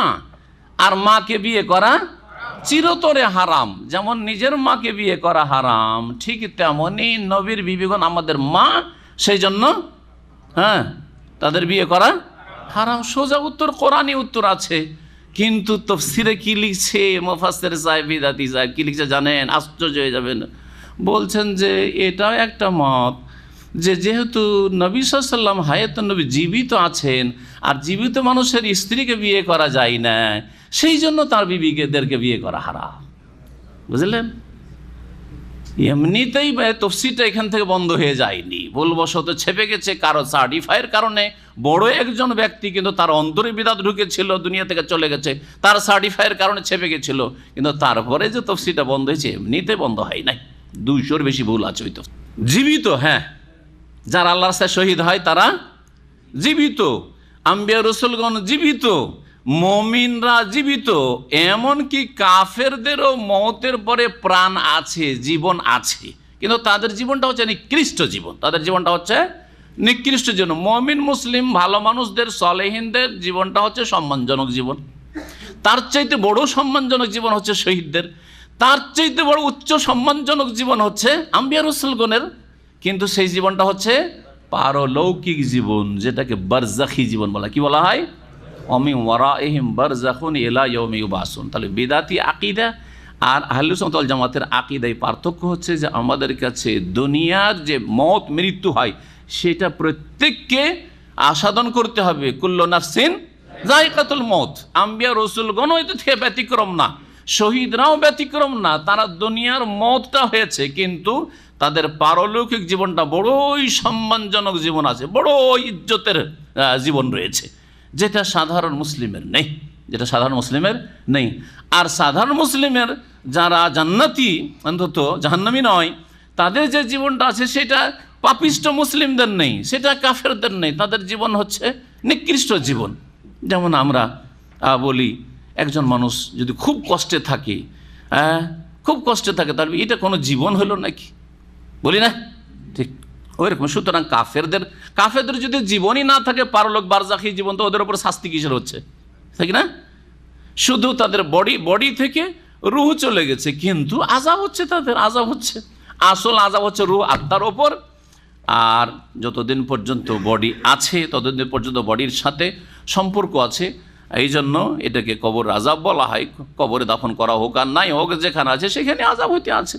আর যেখানে আছে একজন সৎ মানুষকে যদি দাফন কেউ নাও করে, ওখানেও আল্লাহর নিয়ামত পাচ্ছে, তার রূহ নিয়ামত পাচ্ছে, এবং তার দেহ যদি থাকে তার সাথে সম্পর্ক আছে। আর না হলে আসল নিয়ামত বা আযাব হচ্ছে, এর সম্পর্ক হচ্ছে রূহ আত্মার সাথে। বাল আহিয়াউন, বরং তারা জীবিত। জীবনটা যদি আমাদের মতোই হইতো, যেমন এক শ্রেণী বিদাতিরা বলেছে, তাহলে আল্লাহ ওয়ালাকিন লা তাশউরুন বলতেন না। এই ওয়ালাকিন লা তাশউরুনে এর উত্তর আছে, যে আমাদের মতো তাদের প্রাণটা নয়। কি বলছেন? তারা জীবিত, বাল আহিয়াউন ওয়ালাকিন লা তাশউরুন, কিন্তু তাদের জীবনটা তোমরা উপলব্ধি করতে পারবে না, তোমরা সেটা অনুভূতি লাভ করতে পারবে না। কেমন বা জীবন আছে, অসম্ভব, বুঝতে পারো। যতই তাকিয়ে থাকো তুমি, যতই একটা মৃত ব্যক্তি, নবী করিম সাল্লাল্লাহু আলাইহি ওয়াসাল্লাম, সাহাবায়ে কেরাম, শুহাদায়ে ওহদের, যদি আপনি তাকাইতেও থাকেন যে আরে বডি তো অক্ষত আছে আর এদের জীবন আছে, কিছুই তো বুঝতে পারছেন না, অন্য মৃত লাশের মতোই মনে হচ্ছে, মৃত দেহের মতো। জি, ওয়ালাকিন লা তাশউরুন, কেমন জীবন আছে, এর ধরনটা কি, মানুষের ক্ষমতার বাইরে, সেটা বোঝা, উপলব্ধি করার ক্ষমতা নেই। সুতরাং এই সংশয় আল্লাহ এখানে দূর করে দিয়েছেন। আমাদের মতো জীবিত যদি হইতো, তো আমাদের শউর আছে, তাহলে বুঝতাম। আমাদের মতো যদি জীবন হয় তাহলে তা বুঝছি এই জীবন যে কেমন হয়। কিন্তু আল্লাহ বলছেন ওয়ালাকিন লা তাশউরুন, তোমরা উপলব্ধি করতে পারবে না। এই জীবনটা কেমন তাও শোনেন। আবার আয়াতের তাফসির আয়াত দিয়ে, অথবা আয়াতের তাফসির হচ্ছে কি দিয়ে? হাদিস দিয়ে। আর এক আয়াতে রয়েছে ওয়ালা তাহসাবান্নাল্লাযিনা কুতিলু ফি সাবিলিল্লাহি আমওয়াতান বাল আহইয়াউন ইনদা রাব্বিহিম ইউরযাকুন। তাদেরকে রিজিকও দেওয়া হয়, তারা রিজিক প্রাপ্ত। রিজিক মানে তার হাত পা করবেন যে বিবি পেশ করা হয় নাকি? এই অধিকার কে দিল? কোন হাদিস আছে? রিজিক দেওয়া হয়, সেই রিজিক আল্লাহ জানে কোন রিজিক দেওয়া হয়। এখন যতটা হাদিস আছে ততটা দেখুন। ইবনে কাসির রাহমাতুল্লাহ হায়াতুশ শুহাদা, শহীদদের জীবন, আল্লাহ বলছেন যে তাদেরকে মৃত বলিও না, বাল আহইয়াউন, বরং তারা জীবিত। এই জীবনটা তাদের কেমন বলছেন? আন্না শুহাদা ফি বারযাখিহিম আহইয়াউন ইউরযাকুন। শহীদরা তাদের বারযাখী জীবনে জীবিত রয়েছেন, তারা রিজিক প্রাপ্ত হচ্ছেন। কামা জাফি সহিহ মুসলিম, যেমন সহিহ মুসলিমের হাদিসে রয়েছে আন্না আরওয়াহা শুহাদায়ে ফি হাওয়াসিলে তায়রিন খুদরিন। শহীদদের আত্মাগুলি সবুজ পাখির ভিতরে দিয়ে দেওয়া হয়, সবুজ পাখির ভিতরে দিয়ে দেওয়া হয়। তাসরাফিল জান্নাহ, আর এই আত্মাগুলি এই পাখির আকারে জান্নাতে বিচরণ করতে থাকে, উড়ে বেড়ায়। হাই সুসাদ, যেখানেই যাক না কেন। সুম্মা তাওয়িলা কানাদিলা মুআল্লাকাতিন তাহতাল আরশ, আল্লাহর আরশের নিচে যে প্রদীপগুলি বা লাইটগুলি লাগানো রয়েছে সেগুলির কাছে এসে তারা আশ্রয় নেই, মানে উড়ে আসে পাখিগুলো। ফাতালা আলাইহিম রব্বুকা ইত্তিলাআতান, তারপরে আল্লাহ রাব্বুল আলামিন তাদের দিকে তাকান। ফাকালা মাজা তাবগুন, ওদেরকে জিজ্ঞেস করেন, এই শহীদদের যে পাখির রূপে আছে, পাখির ভিতরে তাদের আত্মাগুলি আছে, ওদেরকে আল্লাহ জিজ্ঞেস করেন মাজা তাবগুন, তোমরা কি চাও এখানে? আরশের নিচে তোমরা ঘোরাফেরা করছো। ফাকালু, তারা বলে ইয়া রব্বানা ওয়া আইয়ু শাইইন নাবগি, আর আবার কি চাইবো? যা পাওয়ার পেয়ে গেছি, যথেষ্ট হয়ে গেছে। ওয়াকানা আতাইতানা মা লাম তুতি আহাদা মিন খালকি, আমাদেরকে এত নিয়ামত দিয়েছো যা পৃথিবীর কোনো সৃষ্টিকে, কোনো মানুষকে দাওনি, কোনো মুসলিমকে দাওনি। আমরা শহীদ, আমরা এত পেয়েছি আপনার কাছ থেকে, আর কি পাবো? সুম্মা আদা ইলিম মিসলা হাযা, দ্বিতীয়বার আবার জিজ্ঞেস করবেন। ফালাম্মা রাও আন্নাহুম লা ইউতরাকুনা মিন আইয়ুসালু, কিন্তু আল্লাহ বারবার জিজ্ঞেস করতেই আছেন। এরা কয়েকবার করে জবাব দিচ্ছে, আল্লাহ আর কি চাইবো? যথেষ্ট আল্লাহ দিয়ে দিয়েছো, আমাদেরকে এমন কিছু দিয়েছো কাউকে দাওনি। দেখলো যে আল্লাহ তো ছাড়বে না, মানে একবারে না চড়ে ধরেছেন, না কি চাও, কি লাগবে বলো। তখন এই শহীদরা বলে নরিদ আন তারুদ্দানা ইলা দারি দুনিয়া, হে আল্লাহ, আমরা চাই যে আমাদেরকে দুনিয়াতে আবার ফিরিয়ে দাও, দুনিয়াতে আবার ফিরিয়ে দাও। ফানুকাতিল ফি সাবিলিক, তারপরে তোমার রাস্তায় আবার জিহাদ করব, লড়াই করব। হাত্তা নুকতাল ফিকা মাররাতান উখরা, আবার আপনার রাস্তায় জিহাদ করে শাহাদাত বরং নিহত হব, আর এই মর্যাদা ডবল মর্যাদা হাসিল করব। আল্লাহ রাব্বুল আলামিন এই আকাঙ্ক্ষা কেন তাদের হবে বলছে লেমা ইয়ারাউনা মিন সাওয়াবিশ শাহাদা, এই যে শহীদের মর্যাদা আর শহীদের যে পুণ্য নেকি দেখবে, মহাপুরস্কার দেখে তারা বারবার দুনিয়াতে ফিরে আসতে চায়। আল্লাহ আমাদেরকে ফিরিয়ে দাও। আল্লাহ ফায়াকুল রব্বু জাল্লা জালালু, আল্লাহ জাল্লা জালালু বলবেন ইন্নী কাতাবতু আন্নাহুম ইলাইহা লা ইউরজাউন, আমি এটি অবধারিত করে দিয়েছি যে যারা দুনিয়া থেকে একবার চলে এসছে এই আখেরাতে, পারলৌকিক জগতে, লা ইউরজাউন, ফিরিয়ে দেওয়া তাদেরকে হবে না। সুতরাং এই দরখাস্ত মানা যেত না, এটা চলবে না। জি, এই ছিল সহিহ মুসলিমের হাদিস। তবে মুসনাদ আহমদে এমনকি মুমিনদের রূহকেও পাখির ভিতরে দেওয়া হয়, এই রিওয়ায়াত রয়েছে।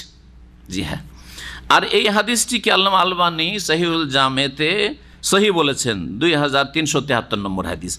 সুতরাং এখান থেকে আমরা নিতে পারি যে সত্যি আপনি যদি ইমানের হেফাজত করে, শিরক বিদআত মুক্ত আপনার ইমান হয়, আর নেক মানুষ হন, সিদ্দিকিন সোহাদা না হইলেও আলেম, অথবা আলেমও হইলেন না, আপনি সলেহীন, হ্যাঁ, আল্লাহ কয় স্তর বলেছেন, নবীন মিনান নবীন ও সিদ্দিকিন ও সোহাদা আর সলেহীন।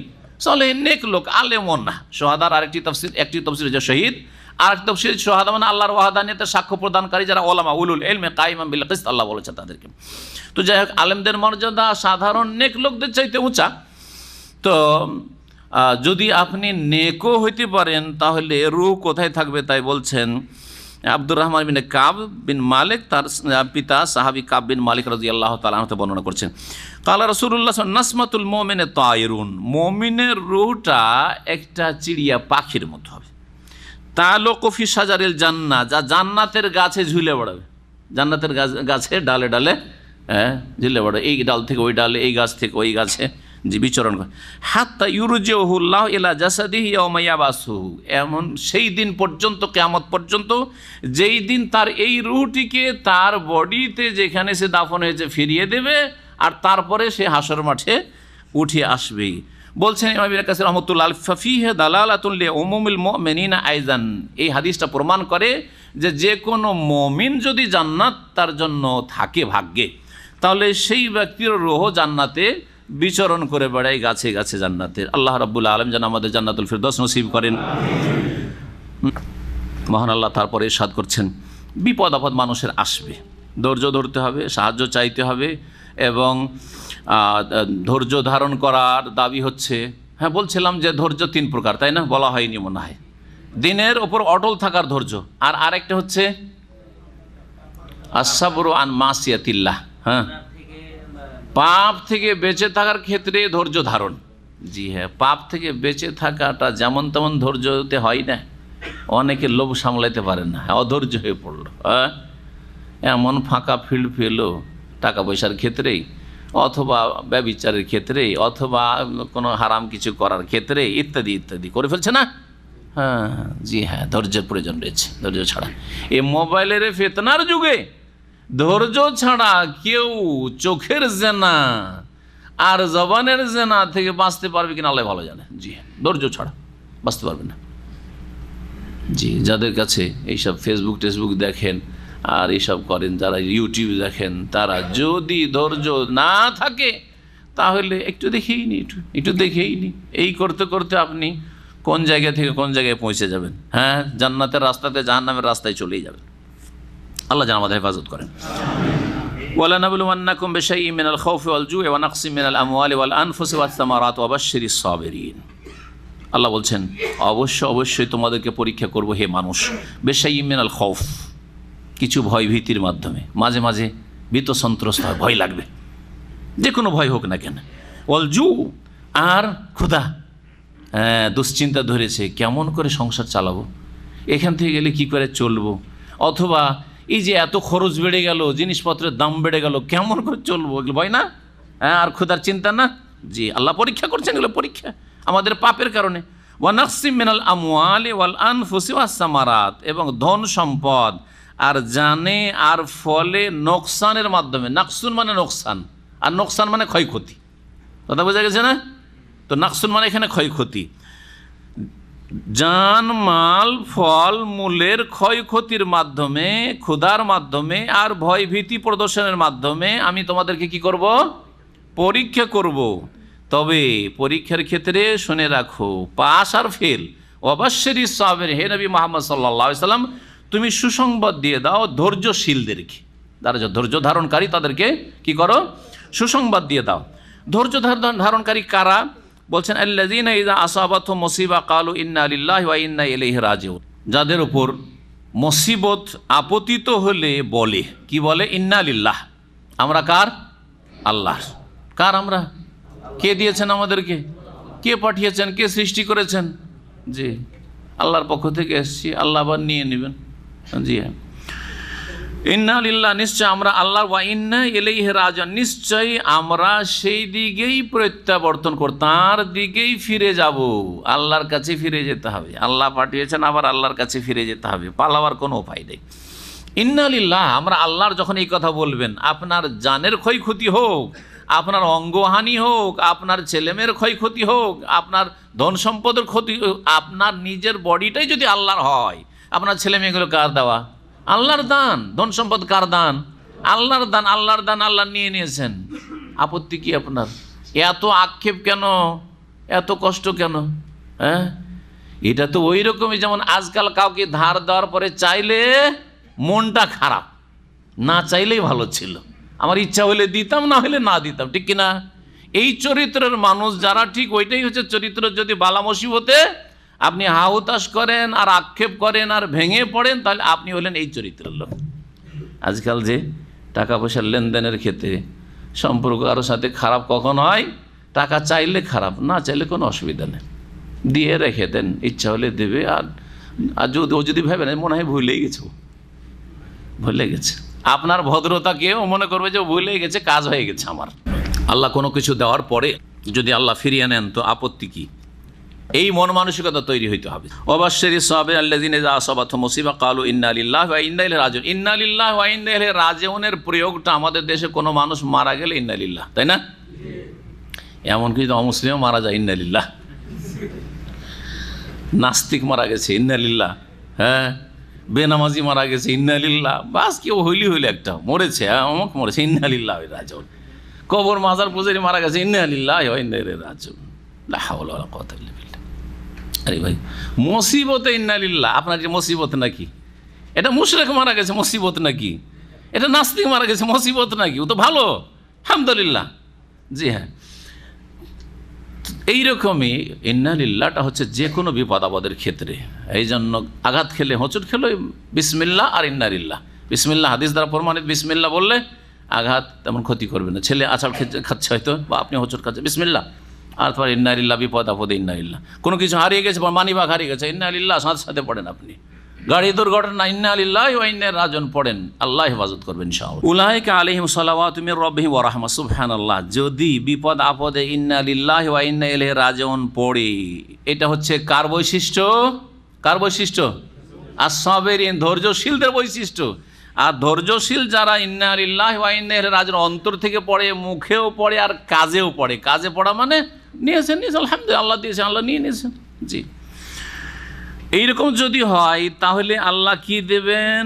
সুবহানাল্লাহ, তিনটি বস্তু দিবেন। সালাওয়াতুম মির রাব্বিহিম ওয়া রাহমাতুন ওয়া উলাইকা হুমুল মুহতাদুন।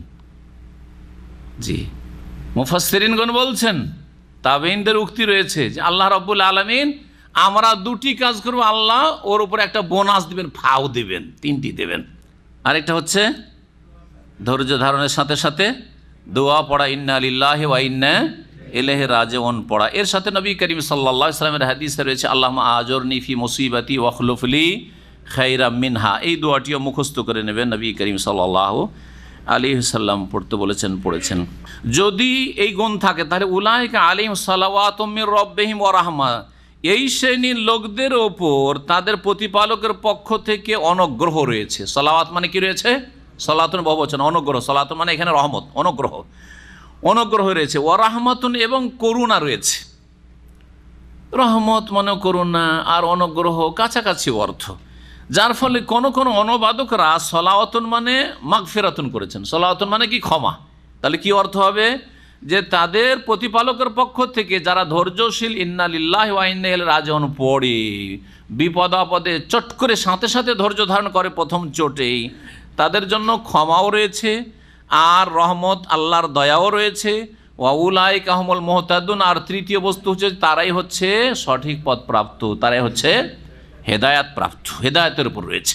তাহলে বোঝা গেল যে কেউ অধৈর্য হয়ে যায়, খুব ভেঙে পড়লো, আল্লাহ তুমি এইরকম করলে, হ্যাঁ আল্লাহ তুমি আমার উপরে এত বড় মুসিবত দিলে, যদি এইরকম করে তাহলে জানতে হবে সে হেদায়াত প্রাপ্ত না, সে গুমরাহ, সে হচ্ছে গুমরাহ।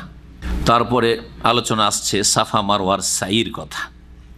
মহান আল্লাহ ইরশাদ করেছে, ইন্না সাফা ওয়াল মারওয়াতা মিন শাআইরিল্লাহ ফামান হাজ্জাল বাইতা আও ইতামারা ফালা জুনাহা আলাইহি আন ইয়াতাওয়াফা বিহিমা ওয়া মান তাতাওয়া খাইরান ফাইন্নাল্লাহা শাকিরুন আলিম। নিশ্চয় সাফা এবং মারওয়া আল্লাহর নিদর্শনাবলীর অন্তর্ভুক্ত বা নিদর্শনাবলীর অন্যতম। শাআয়ের শাইরাতুনের বহুবচন, শাইরাতুন মানে নিদর্শন, প্রতীক, প্রতীক। তো আল্লাহ রাব্বুল আলামিনের এইসব নিদর্শন যেগুলি হচ্ছে ইবাদত বন্দেগীর স্থান, হজের ক্ষেত্রে, ওমরার ক্ষেত্রে ইবাদত বন্দেগীর স্থান, যেগুলোকে শায়ের বা ইসলামের প্রতীক বলা হয়েছে। ফামান হাজ্জাল বাইতা, সুতরাং কেউ যদি হজ করে বাইতুল্লাহর, আবে তামারা অথবা ওমরা করে, ফালা জুনাহা আলাইহি, তার কোনো পাপ হবে না, গোনাহ হবে না। আইয়াত তাওয়াফা বিহিমা, এই উভয়ের মাঝে যদি প্রদক্ষিণ করে, সাই করে, এ সাইকে তওয়াফ বলা হয়েছে। এটাও এক ধরনের তওয়াফ। তওয়াফ মানে প্রদক্ষিণ করা, চক্কর লাগানো, সাফা থেকে মারওয়া চক্কর লাগানো। সাফা থেকে মারওয়া আসলেই এক হয়ে যায় না? সাফা থেকে মারওয়া, আবার মারওয়া থেকে সাফা আসবেন, যাতায়াতে এক। কোনটা? অনেকে কিন্তু ভুল করে 14 চক্কর লাগায়। হ্যাঁ, না, খবরদার না। এই জন্য সহজ তরিকা বুঝেন, শুরু হবে সাফা থেকে আর শেষ হবে কোথায় গিয়ে? মারওয়ায়। আর যদি যাতায়াত মিলে একটা হইতো তাহলে শুরু সাফা আর শেষও হবে সাফাতে। যদি এই কথাটি মনে রাখেন যে আমার শেষ হবে কোনখানে, মারওয়াতে শেষ হবে, তাহলেই সহজ, যে গেলে এক হয়ে গেল, আবার আসলে এক হয়ে গেল, আবার গেলাম 3 হয়ে গেল, এরকম আর কি। যারা বাইতুল্লাহর হজ করবে তাদের জন্য, অথবা উমরারও রুকুন হচ্ছে কি করা, সাফা মারওয়া সাই করা। আর বাইতুল্লাহর হজ করলে হজেরও রুকুন হচ্ছে সাফা মারওয়া সাই করা। এটি হচ্ছে সঠিক মত, ফুকাহায়ে কেরামদের দ্বিমত রয়েছে। এটি হচ্ছে সহি মত যে রুকুন ফরজ, এটা ছুটে গেলে হজ হবে না বা উমরা হবে না। আর একটি মত হচ্ছে যে না, রুকুন ফরজ না, ওয়াজিব, যদি ছুটে যায় বা কেউ ছেড়ে দিয়ে থাকে তো হজ হয়ে যাবে, বড় ত্রুটি হবে, সেজন্য সেটা দম দিয়ে ঘাটতি পূরণ করতে হবে। কিন্তু এই মতটি দুর্বল। ফালা জুনাহা আলাইহি, আল্লাহ বলছেন কোনো গুনাহ হবে না যদি এই উভয়ের মাঝে তওয়াফ করে। ওমান তাতাওয়া খাইরান, আর কেউ যদি স্বেচ্ছায় কোনো কল্যাণমূলক কাজ করে, তাতাওয়া মানে স্বেচ্ছায় করা, তাতাওয়া মানে স্বেচ্ছায় কোনো কাজ করা। তো এই জন্য স্বেচ্ছাসেবককে বা ভলেন্টিয়ারকে আরবিতে কি বলা হয়, মোতাতাওয়ে। কি বলা হয়, মোতাতাওয়ে। আর ওকে হালকা করে ওইটাকে মোতাওয়া বলা হয়। কি বলা হয়, মোতাওয়া। তাহলে মোতাওয়া মানে হচ্ছে স্বেচ্ছাসেবক, তাই না? মোতাওয়া মানে হচ্ছে কি, স্বেচ্ছাসেবক। আল্লাহ বলেনি, কিন্তু স্বেচ্ছায় দাঁড়িয়ে রেখেছে, ঠিক না? দাঁড়িয়ে থাকলে না মোতাওয়া বলছে। আল্লাহ বলেনি, রাসূল সাল্লাল্লাহু আলাইহি ওয়াসাল্লাম বলেননি, রাসূল সাল্লাল্লাহু আলাইহি ওয়াসাল্লাম বলেননি, আর রাসূল রাখেননি। হ্যাঁ, কিন্তু স্বেচ্ছাসেবক রেখেছে, তাই না? কত বড় ভুল প্রয়োগ তাহলে, ভাষাটা ভুল না? অবশ্যই ভুল। এতে বোঝানো হচ্ছে যে না, দাড়িটা আননেসেসারি, এমন কোনো জরুরি বিষয় নাই, কি হইলো এমন, সুবহানাল্লাহ। অথচ 24 ঘন্টা ওর পাপ ওর মুখে ঝুলে আছে, পাপ ঝুলে আছে এখানে।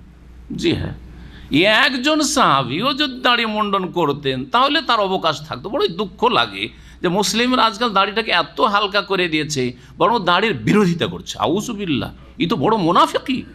দাড়ির বিরোধিতা করছে মুসলিমরা, যার ফলে কাফের দেশে শিখ দাড়ি রাখলে পারমিশন নেওয়া লাগে না, কিন্তু কাফের দেশে মুসলিম যদি সেনাবাহিনীতে বা কোনো অফিস আদালতে দাড়ি রাখে, তার পারমিশনের জন্য কত বছর যে তাকে ঝুলতে হয়, তারপর অনেক সময় পারমিশন পায় না।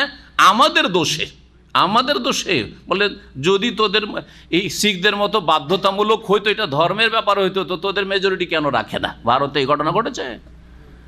শিখ দাড়ি রাখতে চাইছে, তাকে অনুমতি দিয়ে দিল সেনাবাহিনীতে। আর মুসলিম যখন কয়েক বছর আগে ঘটনা, এটা মাঝে মাঝে ঘটছে, অনুমতি চাইলো, রেজেক্ট করে দিল, বলছে যে না, তোমাকে অনুমতি দেওয়া হবে না। বলছে কেন অনুমতি দেওয়া হবে না?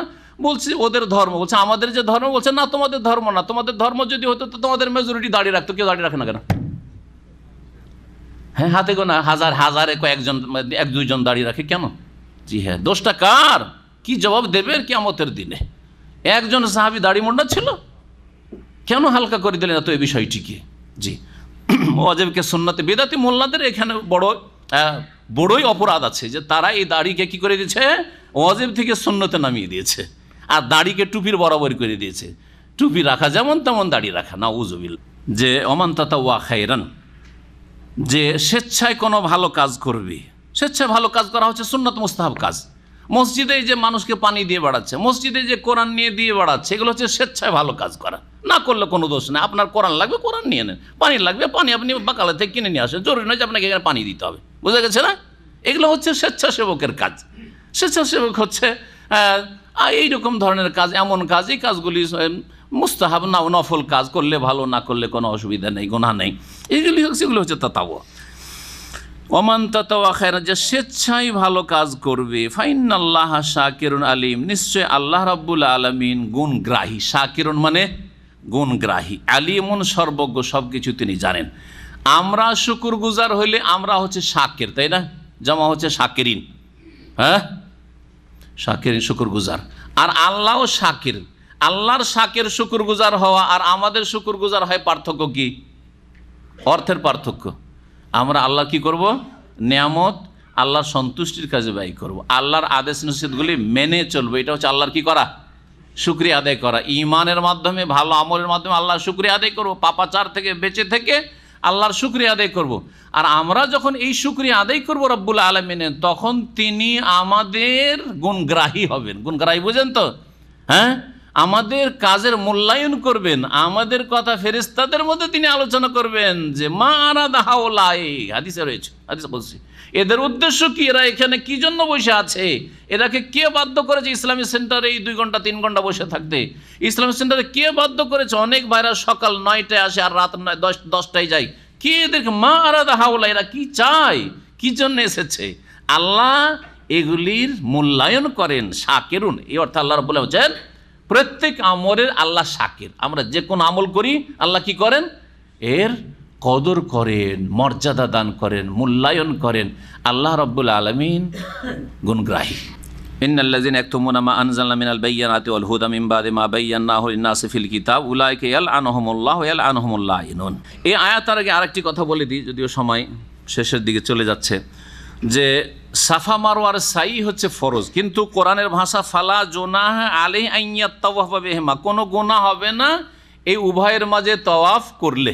এই যে বলা হয়েছে, এতে কিছু সাহাবীর সংশয় হয়েছিল, তাহলে সাফা মারওয়ার মাঝে তাওয়াফ করলে গুনাহ হবে না যে বলা হয়েছে, ওনারা ভেবে নিয়েছিলেন যে তাওয়াফ না করলে তাহলে গুনাহ হবে, তাওয়াফ করা তাহলে জায়েজ নাকি না ফরজ, তাওয়াফ করা হচ্ছে ফরজ, তো আল্লাহ বলছে কোনো গুনাহ হবে না, এই ভাষা কেন? তখন আয়েশা রাদিয়াল্লাহু তাআলা আনহা আসল বিষয়টা বুঝেছিলেন। দেখেন, গভীরভাবে বোঝা একটা আর এমনি বোঝা আলাদা। আয়েশা রাদিয়াল্লাহু তাআলা আনহা বললেন যে দেখো, তোমরা যেমন ভাবছো তেমন না, যে তওয়াফ করলে কোনো গুনাহ হবে না মানে তওয়াফ না করলেও তাহলে কোনো গুনাহ হবে না, এইরকম নয়। যদি তাই হইতো তাহলে আল্লাহ বলতেন ফালা জুনাহ আলাইহি আল্লাহ ইয়াতাওয়াফা বিহিমা, সাফা মারওয়ার মাঝে কেউ যদি তওয়াফ না করে তাহলে তাতে গুনাহ হবে না, এরকম বলেছেন কি আল্লাহ? কত পার্থক্য বুঝছেন? আল্লাহ সাফা মারওয়ার মাঝে কেউ যদি তওয়াফ না করে আল্লাহ ইয়াতাওয়াফা বিহিমা, এমনটা বলেছেন। অর্থটা কেমন পাল্টে গেল দেখলেন? সাফা মারওয়ার মাঝে কেউ যদি তওয়াফ করে তাতে গুনাহ, তওয়াফ না করলে গুনাহ হবে না একটা, আর তওয়াফ করলে গুনাহ হবে না। তার পার্থক্যটা বলেন তো দেখি। এই দুইয়ের মাঝে কেউ তওয়াফ না করলে গুনাহ হবে না, মানে না করলেও চলবে, তাই না? না করলেও চলবে। আর তওয়াফ করলে গুনাহ হবে না, এটা বোঝায় না যে তওয়াফ করুক আর না করুক ওর ইচ্ছা, এটা বোঝায় না। তাহলে এইরকম কেন, এই ভঙ্গিমায় কেন বললেন অথচ তওয়াফ করা মানে সাফা মারওয়ার সাই করা ফরজ? এর প্রেক্ষাপট রয়েছে। সাফা আর মারওয়া 2 পাহাড়ের উপর 2টা প্রতিমা পুতুল দাঁড় করা ছিল, মূর্তি দাঁড় করা ছিল। একটার নাম ছিল এসাফ সাফাতে, আর নায়েলা ছিল মারওয়াতে। জাহিলিয়াতের যুগে ওদের একটা ধারণা যে 2 জন জেনা করেছিল, এক পুরুষ এক মহিলা জেনা করেছিল। যখন ব্যভিচার করেছিল হারামের ভিতরে, তখন আল্লাহ ওদেরকে পাথরে রূপান্তরিত করে দিয়েছিলেন। কি করেছিলেন? পাথর বানিয়ে দিয়েছেন। ও কি করলো? কাজটা কি করলো? জেনা, তাই না? আল্লাহ বানিয়ে দিলেন কি? পাথর। আরব মুশরিকেরা তখন এদের ভক্তি শুরু করলো, হিন্দুদের ভক্তি, মাজার পূজারীদের ভক্তি। এই শিরকের ভক্তিটা কেমনভাবে শুরু হয়েছে? কি ভক্তি? এই 2 পাথর, যারা অপরাধী ছিল, এই 2 পাথরের মূর্তি বা প্রতিমূর্তি, এসাফ হচ্ছে পুরুষ আর নাইলা হচ্ছে মহিলা, এই 2 মূর্তি সাফা মারওয়ার উপরে রেখে দিয়ে তারা কি করলো, এই 2 এর মাঝে সাফা মারওয়ার চক্কর শুরু করলো। আর সাফাতে আসলে এই মূর্তিকে চুমু দিত, আর ওখানে গেলে মারওয়াতে গেলে ওই নাইলা ওই মূর্তিকে চুমা দিত। কখন? জাহিলিয়াতের যুগে। দেখলেন? তাহলে কার পূজা শুরু হলো? সৎ মানুষ, নেক মানুষের পূজা। নেক, অধিকাংশ ক্ষেত্রে নেক মানুষের পূজা পাবেন না, নেক মানুষেরও পূজা শুরু হয়েছে, কিন্তু এমনকি চোর, লম্পট, ব্যভিচারকারী তাদেরও পূজা হয়েছে, তাদেরও পূজা হয়েছে। সেটা মূর্তির আকার হইতে পারে আর সেটা মাজার আকার হইতে পারে। সুতরাং কখনো ভাবেন না যে মাজার মানে ওলিউল্লাহ আছে, কখনো ভাবেন না। জি, এটা হচ্ছে শিরকের ইতিহাস, এটা হচ্ছে শিরকি ধর্মের ইতিহাস। 2 জনে জেনা করলো আর ওদের পূজা শুরু হয়ে গেল আরব জাহিলিয়াতের মধ্যে, মক্কার মতো জায়গায়। নবী করিম সাল্লাল্লাহু আলাইহি ওয়াসাল্লামের জামানায় এসে সব মূর্তিকে সরিয়ে দেওয়া হলো। কিন্তু সাহাবাইকেরা আমরা চিন্তা করলে যে আরে আমরা তো জাহিলিয়াতের যুগে এই 2টো মূর্তি রাখা ছিল আর ওগুলোকে চুমো দিতাম আর এইখানে করে তওয়াফ করতাম, এখনও যদি করবো তো মুশরিকদের মধ্যে কাজ করতে থাকলাম, এটা করা তো ঠিক মনে হচ্ছে না, এটা করা ঠিক মনে হচ্ছে না। এই যে ঠিক মনে হচ্ছে না, সংশয় ছিল, এর নিরসনের জন্য আল্লাহ বললেন ফালা জুনাহ আলাইহি আন ইয়াতাওয়াফা বিহিমা, এই 2 এর মাঝে এখন তওয়াফ করলে মানে সাই করলে কোনো গুনাহ হবে না, কারণ আর মূর্তি নেই, আর মূর্তি নেই, আর তোমাদের বিশ্বাসও নেই যে এই মূর্তির মাঝখানে আমরা প্রদক্ষিণ করছি, তওয়াফ করছি। বুঝা গেছে? এই জন্য বলা হয়েছে এই কথাটি। সময় প্রায় শেষের দিকে, সুতরাং এখানেই আমি আলোচনা আজকে শেষ করে দিচ্ছি। বাকি তফসির ইনশাআল্লাহ তাআলা আগামী সপ্তাহে হবে। ওয়া সাল্লাল্লাহু আলা নবিয়িনা মুহাম্মদ ওয়া আলা আলিহি ওয়া সাহবিহি আজমাইন।